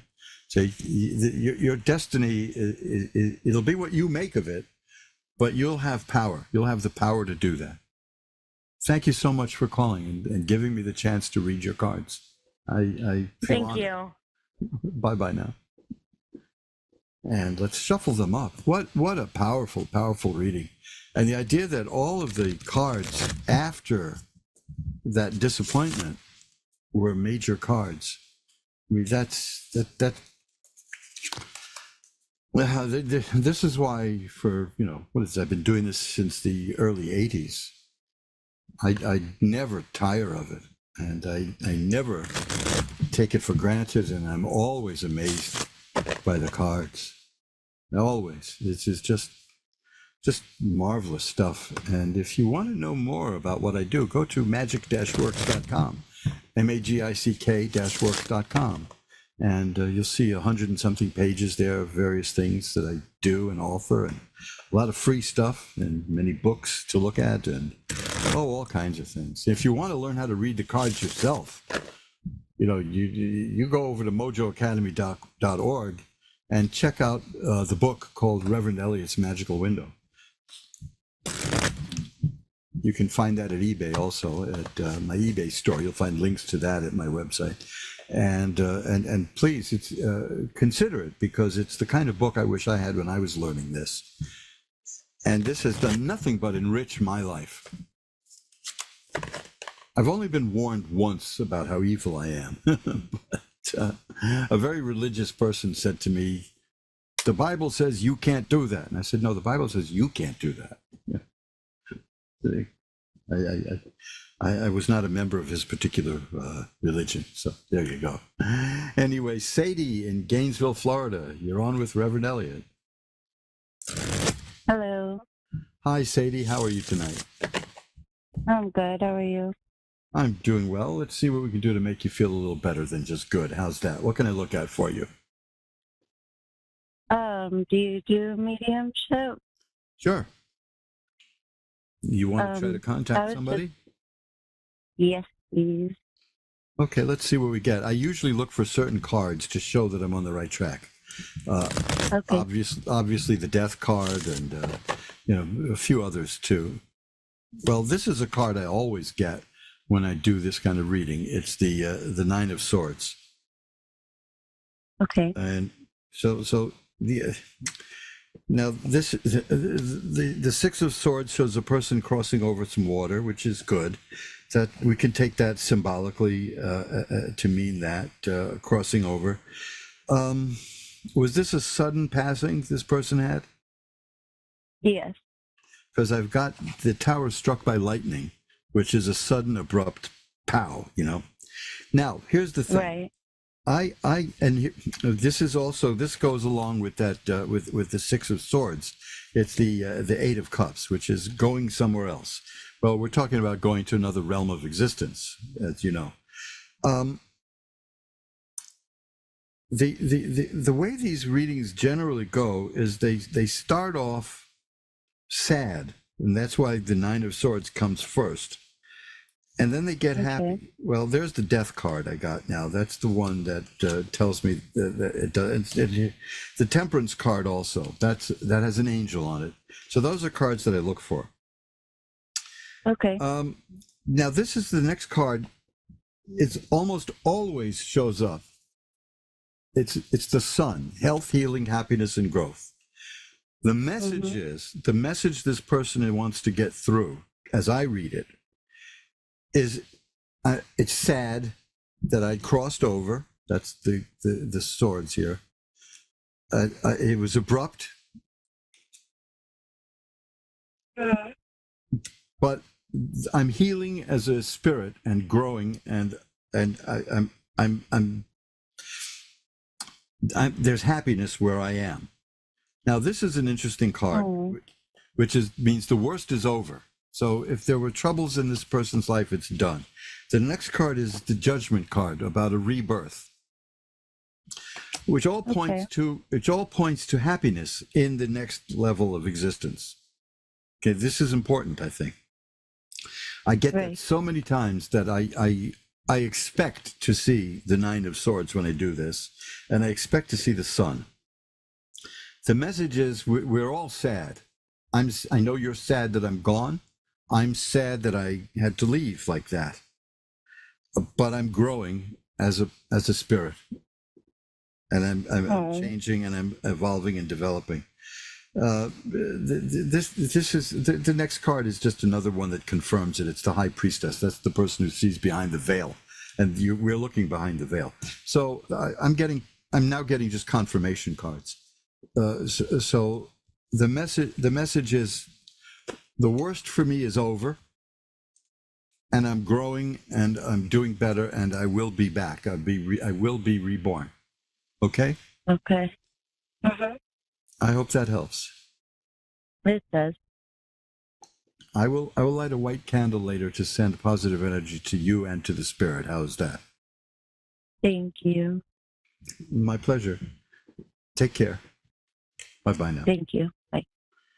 And let's shuffle them up. Geez, I never did readings like that in the 5,820 years I've been doing this, until I got to Ask One Radio, and I figured I'd give it a try, and it worked. Why not? Now, this 5,000 years thing is only a half a joke. When people ask me how old I am, and you can do the same thing, you can tell them the same thing. I tell them I'm 4 billion years old. That's how old my DNA is. Yours too.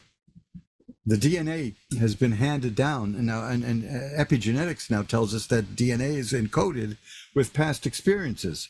So somewhere in there, I'm carrying all the experiences of my ancestors, and I'm pretty much happy that they're leaving me alone. But maybe I'll try to access that one day. Maybe I shall. I can tell you a very funny story about my grandmother, but it's a little ribald, and I don't think I will want to get into that right now. My poor old grandma. Anyway, she lost everything in the Holocaust. All the land, the property, everything they were just yanked away from them, from that family. And my mother and her sister and her mother, they just came back to America because my mother was an American citizen, oddly enough, and she had forgotten that. Got her right back here, safe and sound. So many coincidences in life. Megan in Montreal is next. Hi, Megan. You're on with Reverend Elliot. Megan, you with us? Hello. Hello. Is this Megan in Montreal?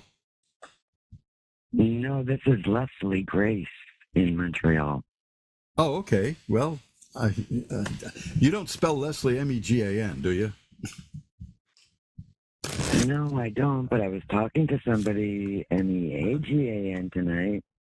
Okay, well, there you go. That's maybe we got our spiritual wires crossed. What can I look at for you, though? I have to make decisions about some court actions, class actions, or individual, if you want to look at that. Well, I think, yeah, I see. You're caught up in a kind of a bad situation. I see. There's the devil card. There's some powerful people involved. Is that so? Well, I am being gang stalked, and yes, I have been abducted a few times, so... Yeah, well, it's not... I need to do some class actions or some actions individually. I've also got the Five of Swords, which means that there are people in your life who are not looking out for you. Okay, I do think something is going to happen to change this. That's this card, the Eight of Rods. The Five of Swords is a very down card about people. Oh, brother, this is a good one. This is the card you hope to get in cases like this. Justice. The Justice card is yours. That means you may do very well with this. Are you handling these cases yourself, or do you have a lawyer? I was hoping you could tell me if I would be able to find a lawyer, where they are, if I'll find them within the next month. Well, yeah, a lawyer is very important. I'm married to a lawyer, and when she had to do a lawsuit, she got herself a lawyer. It's very important to have a detached professional. There was a government employee involved in not doing their job, so they made sure I didn't get the counsel that I needed. If your wife wants to call me, she can. Oh, she's not practicing it now anymore. So that we're both just retired country folk living in the heart of New York City. I'm seeing the possibility of a good outcome for you, which is this card here, the Ten of Cups. The Ace of Swords is about using your mind to fight and get what you want. So the world is a card of success. So I think there's a good possibility that you'll do well. Call the local bar association and talk to them. Have you done that yet? Yes, and actually 4 years ago, the referral line sent me an email saying that there was no lawyer in all of Quebec that would ask police for a security videotape that they were hiding. Oh, brother. Well, it was only a convicted kidnapper who had chased after me after 1:30 in the morning, leaving her children behind, and the two dads didn't know that the police kept it hidden. Keep plugging away, because this is a card I've had a couple of times tonight, the Four of Cups. That means that something unexpected can come up out of nowhere and take care of what you want. I will definitely light a candle to send positive energy your way about this, all right? Thank you so much. Take care now. Bye-bye. And we're shuffled up, and let's see if we have a bit of time here. Humberto in Chicago is on. Hi, you're on with Reverend Elliot. Hello. Hi, how are you doing tonight? Doing good. Well, let's see if we can make that better. What can I look at for you? I don't know. I'm just dealing with an ankle injury, and right now I'm dealing with some financial stuff at the moment. Right now I don't know what's in it for me in the future, honestly. Well, right now nothing much is happening. It's at a standstill right now. What's going on? In the future, overall, this is the Nine of Cups. That's a card of abundance. So that bodes well. That's for sure. The Nine of Rods is here.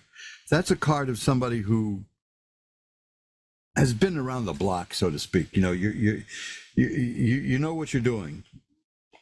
Oh, and here, of course, This is two in a row now. Yeah, you're prepared. That's what it means. You know what to do and what you have to do. This is the card of justice, which means that justice is coming for you, not for you, in an ominous sense. You know what I mean? Justice is coming to your side, because there's nothing negative here indicating that. If there was, I would phrase it more delicately than that. That's for sure. But here's another card which is important, which is the Temperance card. That means that balance will be restored to your life. Things have been out of whack in your life for quite a while, correct? Yeah, it's just it's just good, and then it's just bad, and I don't know at this point. It's just so weird, so whack. Well, somebody who worked, and I believe he worked in Chicago for the Hearst organization in the 1920s, was asked in an interview to define life. And he said, life is one damn thing after another. And that was exactly right. Here's a card that's good. This is what I mean, like it bodes well. This is the card of healing and health and growth and happiness and success. So it's going to be difficult. It's going to require strength. That's what this card is, strength. but I think you'll come out okay. I think you have a good chance at dealing with this. And it'll restore balance to your life, and it will make things 1,000 times better. So this is very important, okay? Keep that in mind. That you have some very good cards here. In fact, I have here this card that is really ugly, but it's good. This card, the 10 of Swords, means the worst is over. Life threw its worst at you, and you're still here. You're going to get up, and you're going to win at some point. You're going to, don't count yourself out, okay? Because that's a choice that if you make it, it won't be your best choice. Okay, you don't want to do that. You want to stay in the game. Yeah. Okay, so hang in there, and we'll send positive energy your way. How's that? Yeah, sounds like a good idea. That's what I'm here for. So listen, anytime you need anything, just drop me a line at my email. You can find that under ask1radio.com, and I'll be happy to maybe pull a few more cards for you as this goes along. How's that? Yeah, sounds like a perfect plan. Great. So I look forward to hearing from you sometime. And no charge, of course. I'm not drumming up business here.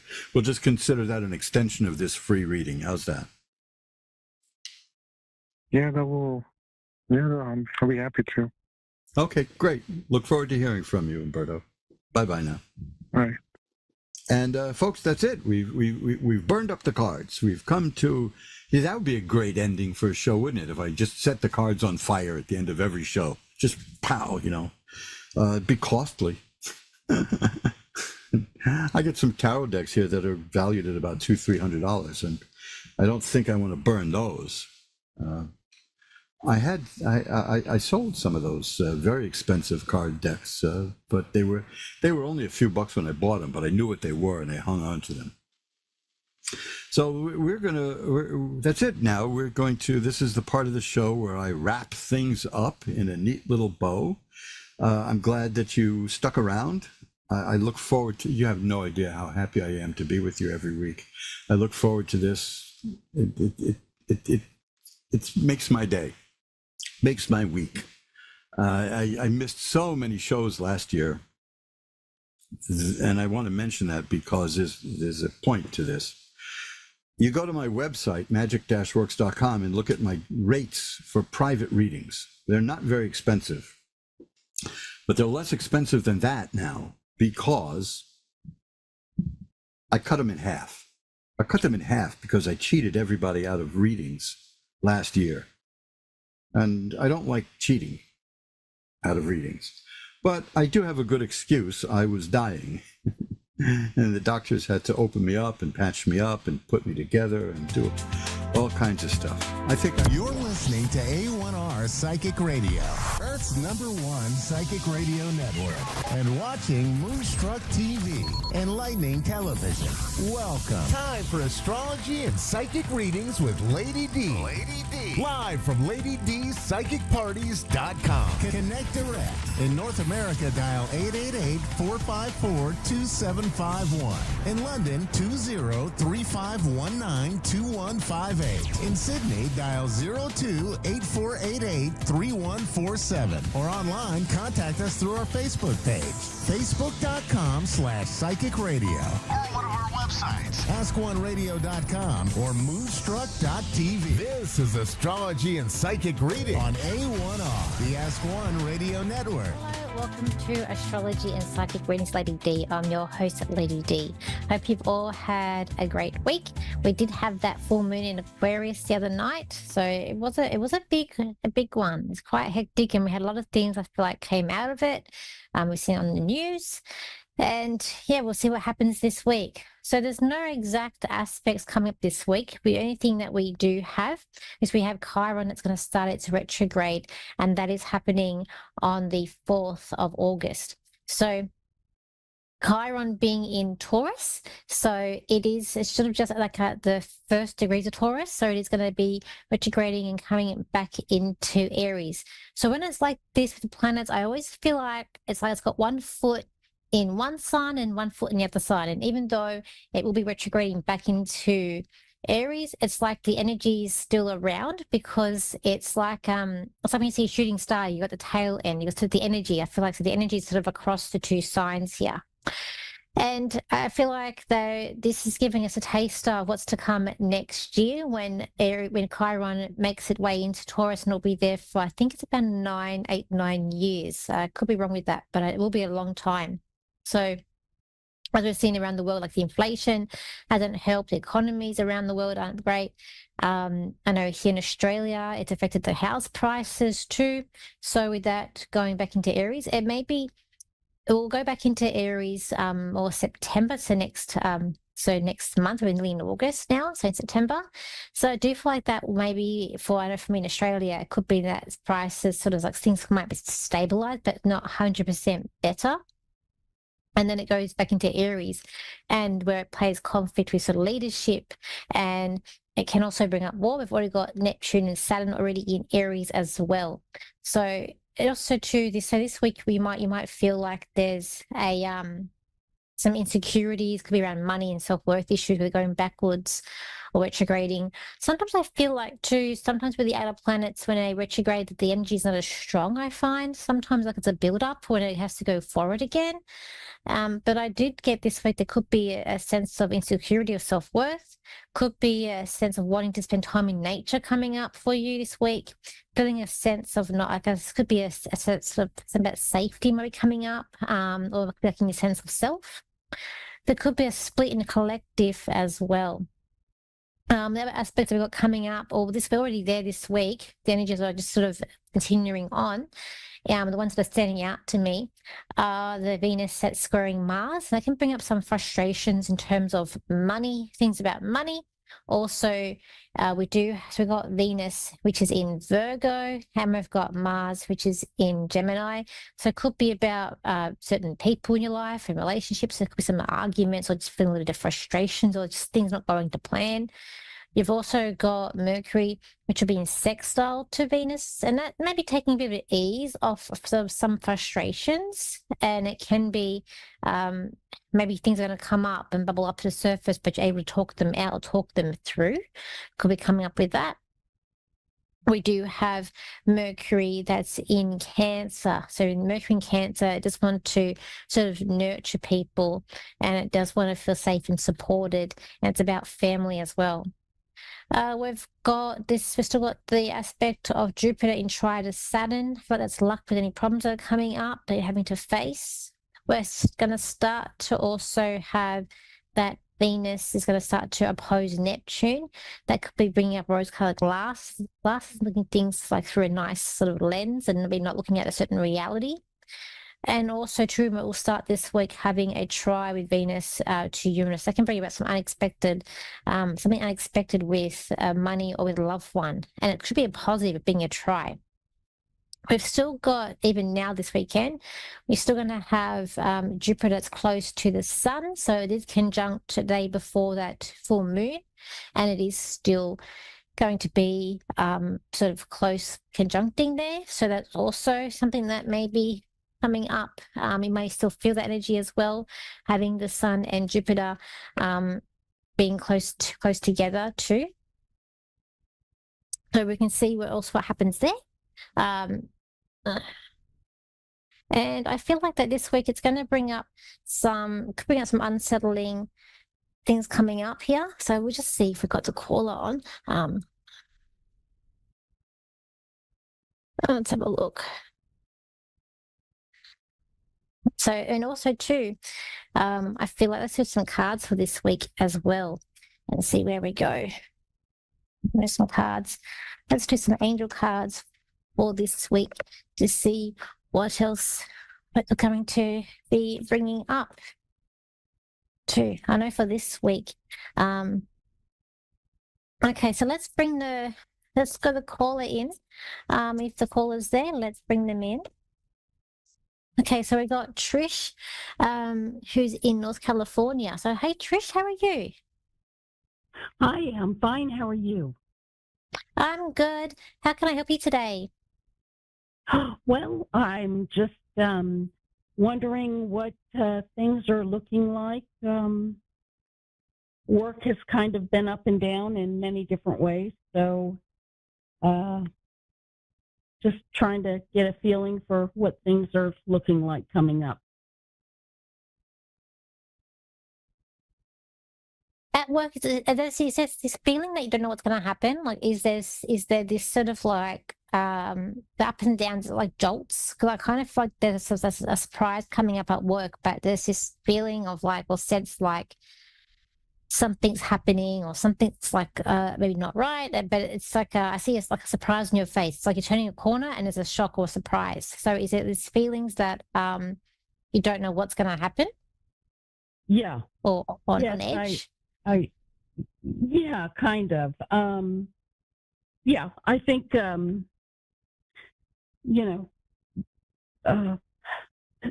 kind of get. Look, I'm getting the not that.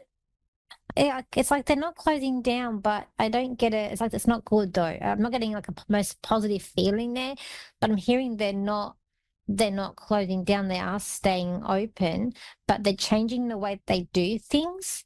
I don't think it's you, but they are making cuts, but I don't think it's to you. And I feel like that you are like you are grounded there, but it's there is a feeling here of wanting to abandon ship, but it's like where would you go? What do you do? What is this business? I support project manager. We're in commercial construction. Oh, okay. I've been there for 20 years. Oh, okay. Because I can see you anchored there. It's like it's to do with the government's regulations as well. There's something about government regulations has put everything on its head as well. The changes. I feel like that I feel like you're safe there, but other people are not. I do feel like that they are having to downsize employees. And something about the materials that they're using as well. So I feel like the materials that they're using, I don't know if it's like a cheap material or they're importing things. It's like there's something about the materials that they're using, or they're trying to create shortcuts. I feel like it's like as long as your boss is there or the person you're reporting to, like as long as they're there, like you're safe or you're there. It's like you're there together with them. But yeah, I feel like that there's like I kind of feel like you want to learn a hobby, or there's other interests that you want to learn to do. It's just the stress of having to be there, and I feel like it's financial that you're having to be there. There will be an opportunity for you to abandon ship and to be able to leave. And I do feel like that like when it happens, I kind of feel like you'll just feel like it's a good shift. It's a good move for you to do. I don't feel it's this I'm year. just kind of debating on whether I should retire or stay on.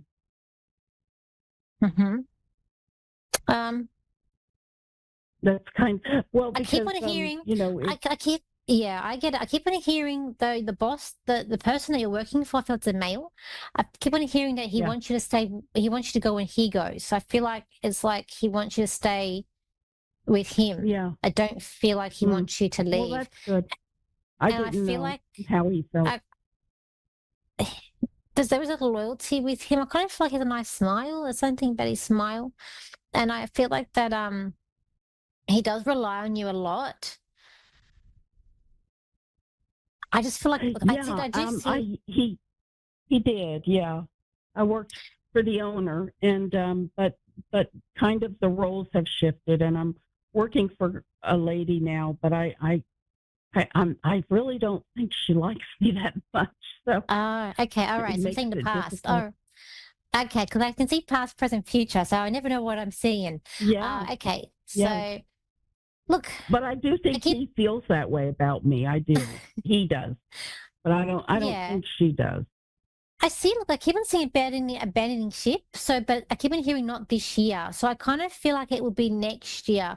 I do feel like though there is a safety net there with your retirement. I do still feel like you need to reinvest, or there's something about reinvesting with that money too.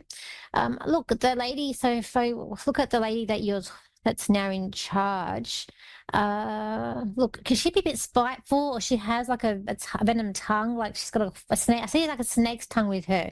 So whenever I see that, I do feel like it's a bit of a warning to just be careful, because you don't know what side she's on. And like very like sharp tongue, I feel like, with that energy as well. She knows you do a lot, but she wants to change things to be her way. I keep on feel like you might be staying this year. You might be sort of trying to stay it out this year, and then next year make the move. I feel like that there's going to be it may be a bit emotional, but don't let her bully you or let her try to sort of trick you. I feel like that you're going to outsmart her, and I feel like the male that's there, there's a male that's still got some control and that still has a bit of a right of way. So I still kind of feel like you're safe, but I feel like next year when you're going to abandon ship, like the opportunity will just come to you. So the retirement, it'll just be at the right time. It couldn't be around March, early next year. I want to say around March next year, or one of the earlier parts of next year.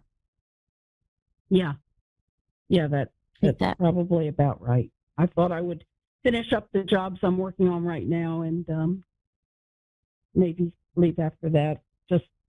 It's just a little stressful, and I've lost my husband, and I just don't need any more stress. I understand it. It's a bit of a stress, up and down, stressful year, I think, for a lot of people. But thank you for calling in today. Thank you very much. That's okay. Right, thank you. So, everybody, it has been a big week, and with the energies, and I think just with this year, there's more things coming up, and just try and keep in there, see what happens, and then I always say, see what happens, and then try to react and see where you're going to go with what. But anyway, so thank you for being here. So if you want to contact me, you can. My website is Lady D Psychic Parties, the same as my Facebook page. You can make bookings there on my website for readings. I also have an Instagram, which is Lady D Psychic. My TikTok is Lady D Psychic, the same as my YouTube channel. I've just put a video on the UK Prime Minister, the new one they have there. And I will be putting up some more videos, the horoscopes this week, tonight and tomorrow too. Anyway, thank you for joining me, and I'll see you same time, same place next Friday, or Thursday night for Americans. So thank you, and I'll see you next week. Bye for now.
Psychic Radio, Earth's #1 psychic radio network, and watching Moonstruck TV, enlightening television. Welcome. Time for Amanda Hall Psychic with Amanda Hall. Live from AmandaHallPsychic.com.au. Connect direct. In North America, dial 888-454-2751. In London, 20-3519-2158. In Sydney, dial 02-8488-3147. Or online, contact us through our Facebook page, facebook.com/psychic radio. Or one of our websites, askoneradio.com or moonstruck.tv. This is Amanda Hall Psych on A1R, the Ask One Radio Network. Welcome to A1R Psychic Radio here on Moonstruck TV with Amanda Hall Psychic all the way from the Gold Coast. What an interesting week it's been around the world with lots of events happening, and wars are still happening, unfortunately, and hopefully there might be a breakthrough soon. That was what I heard this morning before I came on air. So hopefully we're one step closer to resolving at least one war in the world at the moment. So this week, the Simply Tarot card of the week is a really interesting card because it's the card of work. It's the card of paid work. Now, look, many of us go to work and we get paid, and we sort of think that that's great, and it is great, but it's also for those people that aren't working or going to work and doing paid work. It's working on something that gives you pleasure. It's something that really needs your focus, your attention. So when I see this card, even though it relates to work and paid work, I also look at this card as being we need to work on areas of our lives that are going to take a bit of effort. It's not something that's going to happen quickly or easily. It's something that we need to put that constant effort into to get the results and the rewards that we're hoping for and anticipating that we should receive. Not always do we get the rewards that we hope for. Sometimes it falls short of the mark and sometimes it exceeds our expectations. But this is a card of diligence, working hard, and the results will come. It's time to roll your sleeves up and really sort of put that extra effort into making things in your life a reality. So remember, work or paid work or working hard on something in your life that you really need to be sort of focusing on at the moment. There's a lot of people around the world that I'm sure got lots of things that they're working on at the moment, and sometimes it might be something that gives you great pleasure too, that you're working on a hobby or a project that you've been working on for some time, and this is the final push that's needed to get that across the line. So if you've been working hard on stuff, keep continuing to do so. So this week astrologically, yes, as every week, as I say, it's a busy week astrologically. The sun is still in Leo at the moment, so happy birthday to all the Leos. For the rest of us mere mortals who can't live up to that Leo sort of magic, I think we need to sort of, put a little bit of spring in our step and sort of, get titivated up and put our best foot forward and go out and show the world what we're made of. Because the Leo energy is about strutting your stuff, is showing people what you're made of, what you're capable of. And I really like the Leo energy because it encourages people to sort of really sort of shine, to bring out all their best attributes, and sometimes they're not so good attributes, out to the world to see and sort of judge and sort of say, yes, wow, I like that, or no, I don't like that so much. So it's a really important time. So again, happy birthday to all the Leos. So at the moment, we have Jupiter, the planet of luck and opportunity, is conjunct or holding hands the sun in Leo. So this is going to be affecting the fire signs particularly, which is Leo, Sagittarius and Aries, and the opposite sign of Aquarius. Now, with Jupiter here, doesn't always mean we're always going to have a windfall of money, but Jupiter here is asking you to expand out your horizons, to look at opportunities that could present themselves to you, that you have opportunities here to shine, but you also have opportunities to bring some positive changes into your life. It's a time of expansion, opportunity. It may be the time that you're looking for a new job, or you might be starting a new business. If that's the case, do it with gusto, do it with great determination, do it with that real Leo energy that says to you, I can show you that I am the best, that I can really strut my stuff, I can really impress you with what I'm about to do. And Leos do like to do things on a grand scale.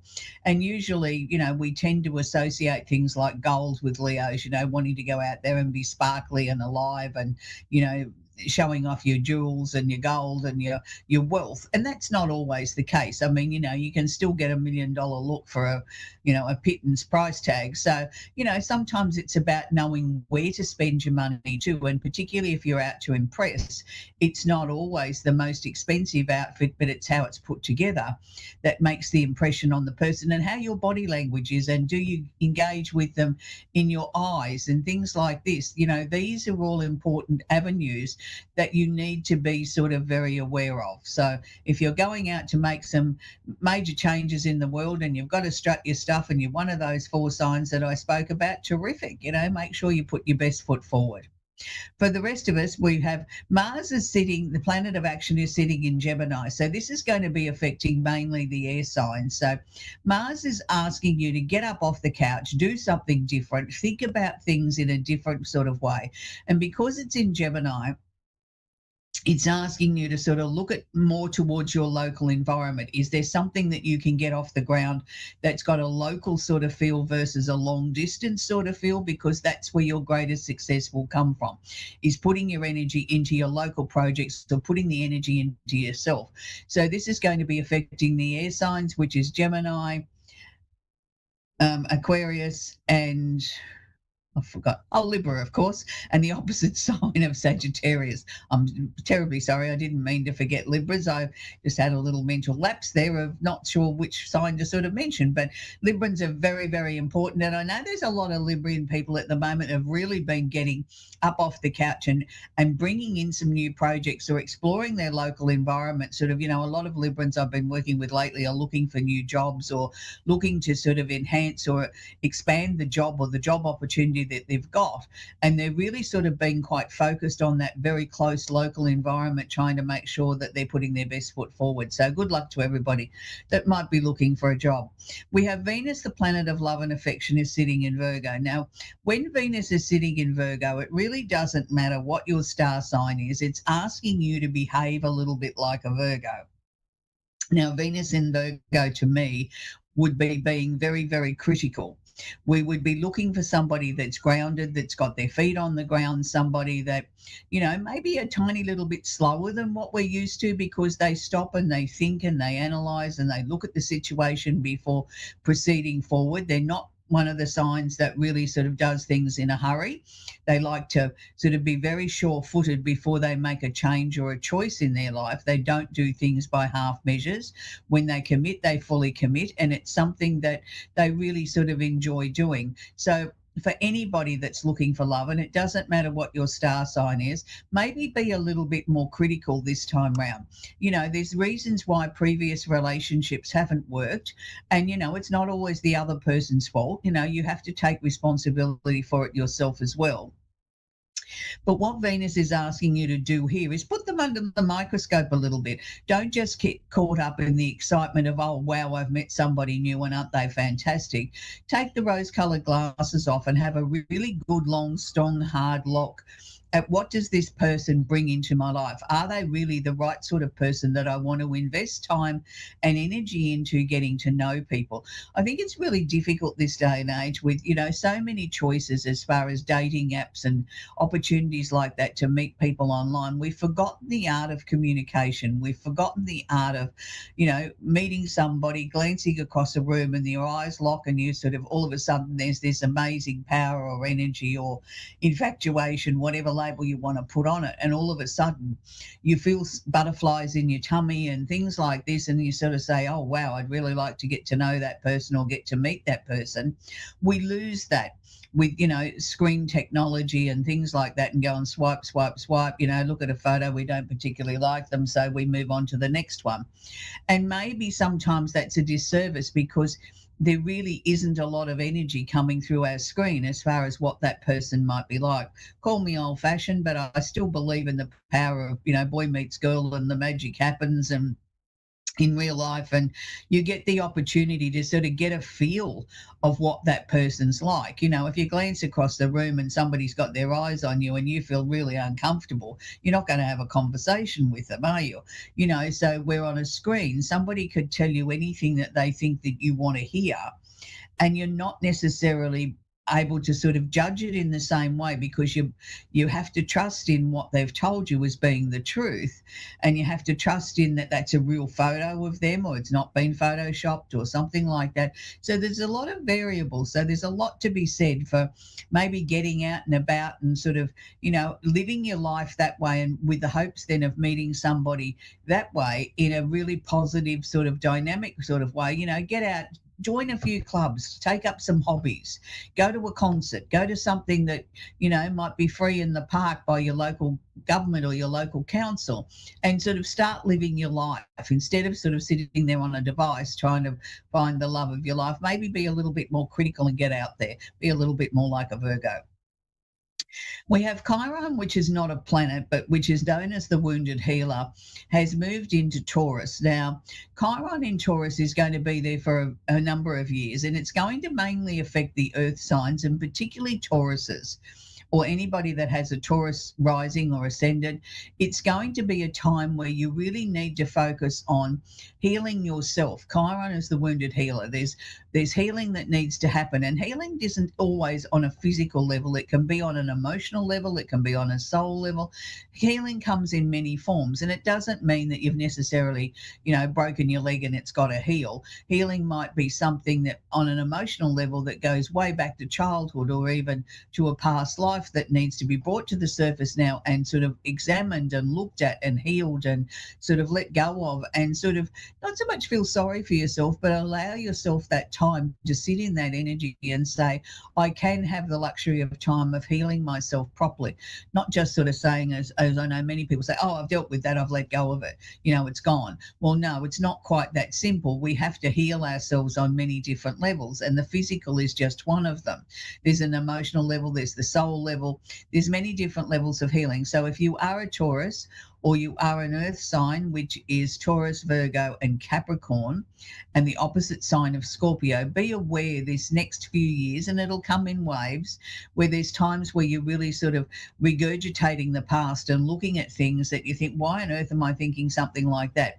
It's part of the healing process, because we've got to let go of these emotions. We've got to let go of these things that we stored in the hard drive of our brain, to be able to release the emotions that are attached to it, which could very well be part of the physical healing. If you have a physical ailment or an illness or whatever that needs to be healed, and it can't be healed unless we heal on every level. And quite often it's locking away those emotions of things that have happened to us, or what people did or said to us, that we lock away and keep it for a rainy day. Don't know why, but we do. And that then becomes the opportunity for sort of imbalances to happen in our lives, and, sicknesses to happen and things like that. So, look, there's many different belief systems on why we get ill. I believe that, genetics plays a big role in that, but I also believe in how we balance our emotions and how we deal with the things that happen in our lives, and what we choose to lock away and what we choose to process also plays a big part. There's nobody that perfectly gets it 100% right, no one. And it doesn't matter how much knowledge you've got, it doesn't necessarily make you perfect. It helps you. It may give you a little bit of a leg up that someone else doesn't have, that doesn't have the same knowledge, but it doesn't make you elite and make you that you don't suffer anything like anybody else, or don't ever get sick. It just means you have some more tools in your toolkit. We have Uranus, the planet of the unusual and unexpected, is sitting in Gemini at the moment. Now, Uranus here is going to sort of start to bring things into our lives, particularly if you're an air sign, in a very sudden, deliberate, definite way. It's like a bolt of lightning striking the ground. So if you've been looking for some changes in your life, and you're an air sign, which is Gemini, Libra, and Aquarius, and the opposite sign of Sagittarius, now is the time to be very, very careful what you voice. Don't sort of send out something in your voice or written down if you don't really want it to happen. Be very, very careful of what you're saying, because Uranus is listening, and if you say, I hate my job, Uranus will take the job away from you. So be very, very careful of that. That's where we're going to wrap up the astrology section for this week. We're going to talk with Scarlett in Youngwood in Pennsylvania. Are you there, Scarlett? Yeah, I'm still here. Okay, Scarlett, do you have a question I can answer for you, sweetie?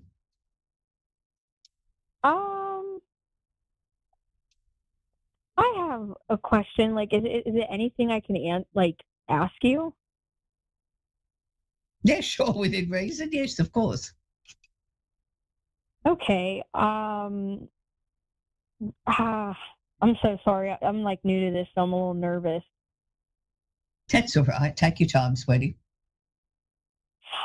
So my question that I have for you and stuff, like, do you see something like in the future with like my love life? Because I'm like separated right now.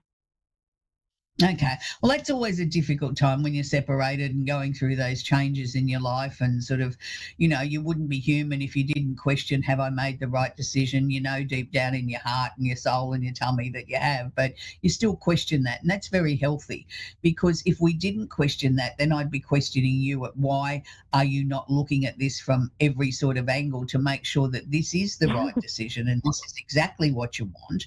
And, there'll be other people that'll chime in and say, oh, you should have done this or you should have done that. But at the end of the day, this is your life, Scarlett, and it's your decision, and it's your journey that you're going through, that you're sort of, going through the letting go process and the understanding of why the relationship didn't work. And it's not necessarily about laying blame at the other person's feet.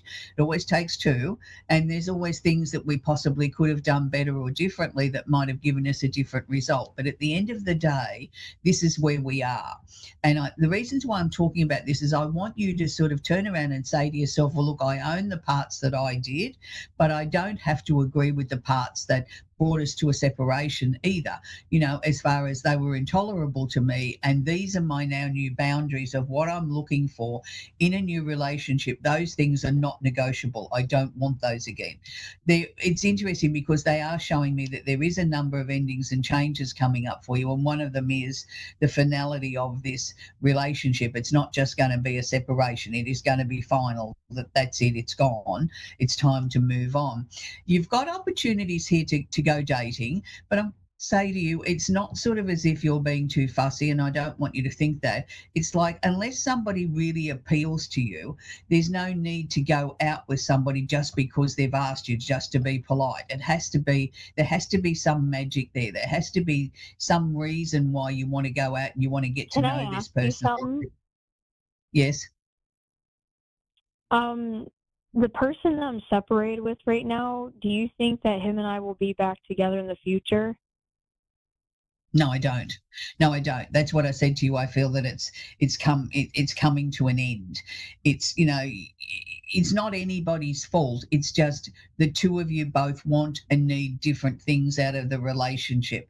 As much as you might hope for a reconciliation there, and I'm not saying the other person hasn't thought that too, but to try and bring you two back together again, I think is almost impossible, because both of you would be giving up things or bending to be something that you're not. And it's a hard process when you get to this point where you're separated and you're questioning whether or not I could have done more or they could have done more, and you sort of go through all these deep emotions. So for the moment, I don't think you're ready to move into another relationship.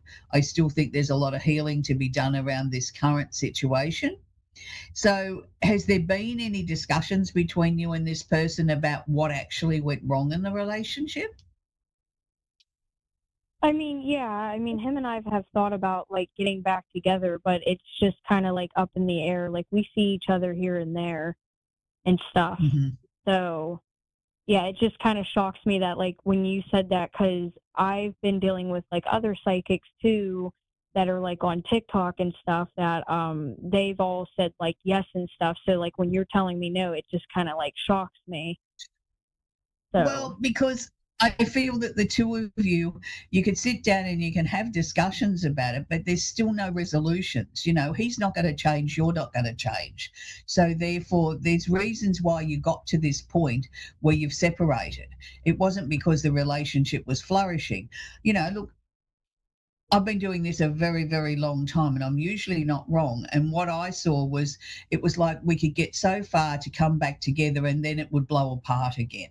So, it's entirely up to you two. I mean, I hope that I'm wrong and everybody else is right.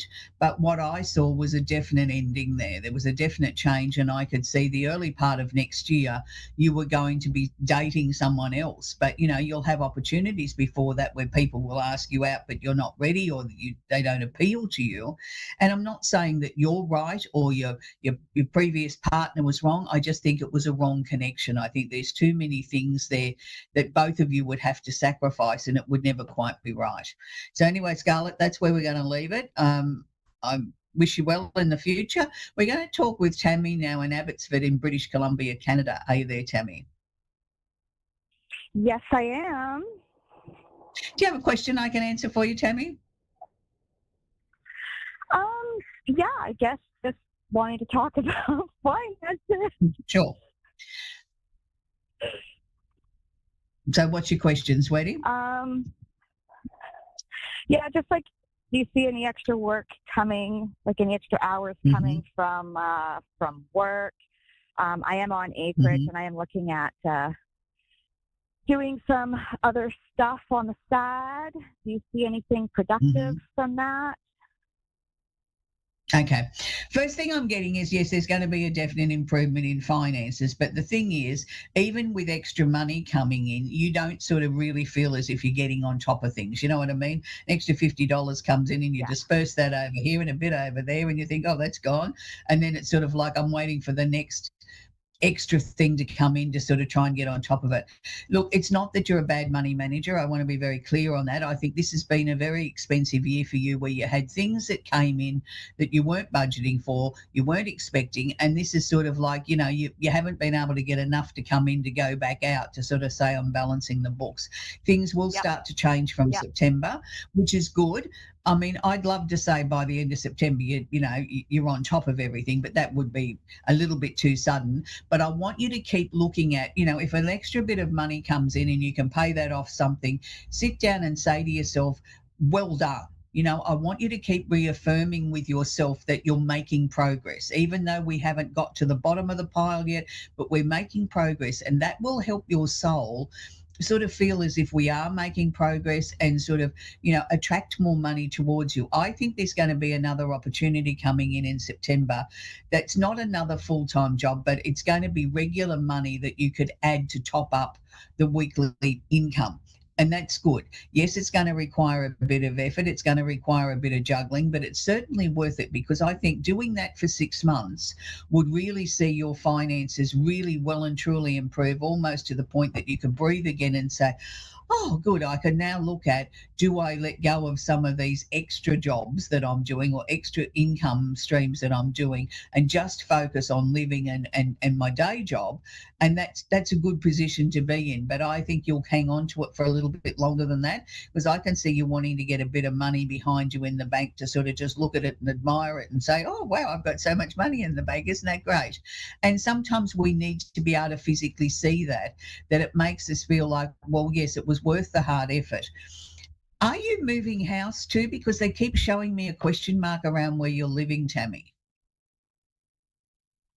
No, I'm on acreage and I am like redoing everything, like my water feature, trying to figure out like getting my horse set up for breeding, just that kind of stuff, looking at maybe raising quail, sheep. I have a new flock of sheep coming, and I'm just kind of looking at what my options are, and if I'm looking at that could very well be any more what struggles. I'm seeing there. No, I don't feel that there's any more struggles. I mean, I think you're being guided at what you need to do. So, bringing in livestock, is that going to be part of your plan to sort of bring in extra income into the family budget? Yes.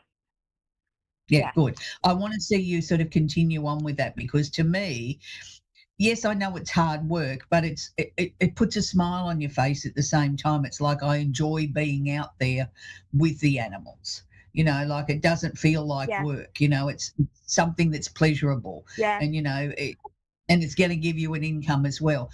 Look, I'm going to stick my neck out here and say inside than dating. Oh, absolutely. And I'm going to say to you inside dating. Absolutely. But I'm going to say inside 2 years, I think you're going to have a major decision to make at whether or not working the land is going to become your full-time income. Okay. But I'm saying about 2 years from now. So it's not next week, but I think that there's going to be an opportunity there to sort of say, well, am I ready to take that leap of faith and just make this my full-time income, or do I hang on a little bit longer? But it's good. It's good to be in that position to be able to sort of make that choice that, you know, that I can turn around and I can do something that I'm really passionate about and something that I enjoy.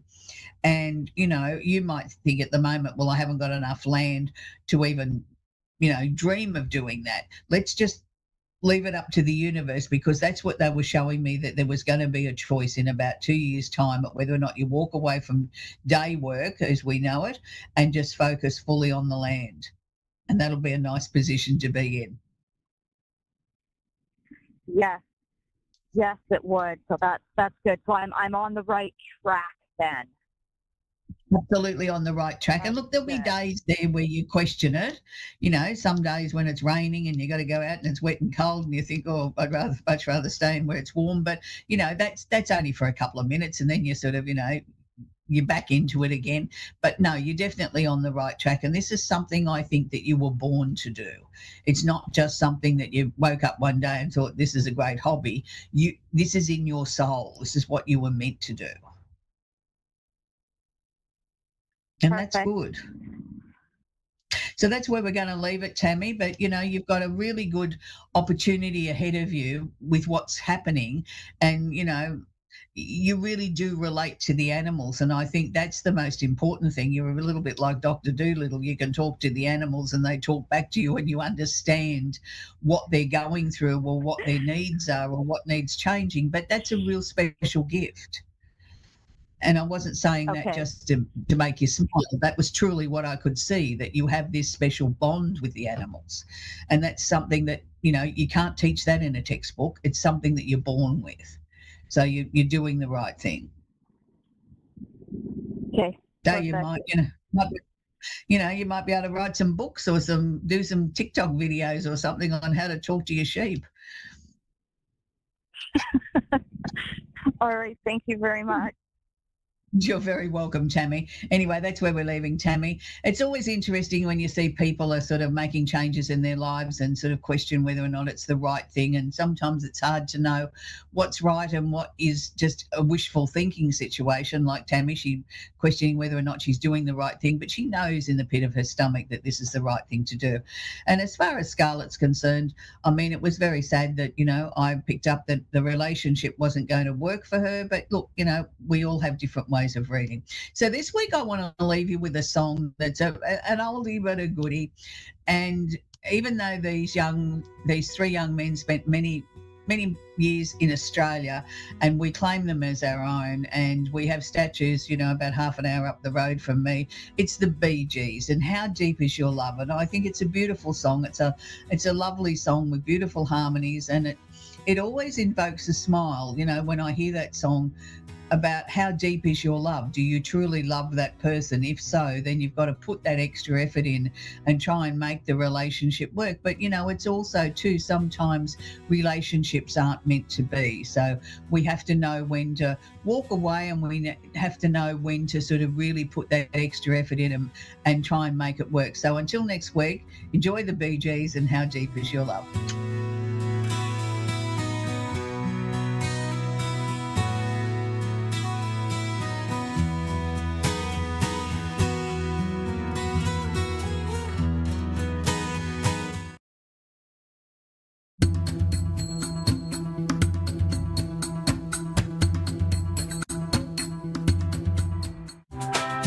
You know those feelings when you feel like you're jumping out of your skin? It's like, oh God, like you're revving faster, your nervous system, yourself, your body is just heightened, and you just feel like you just want to jump out of your skin. This is another way that we realize that we need to be able to protect our energy.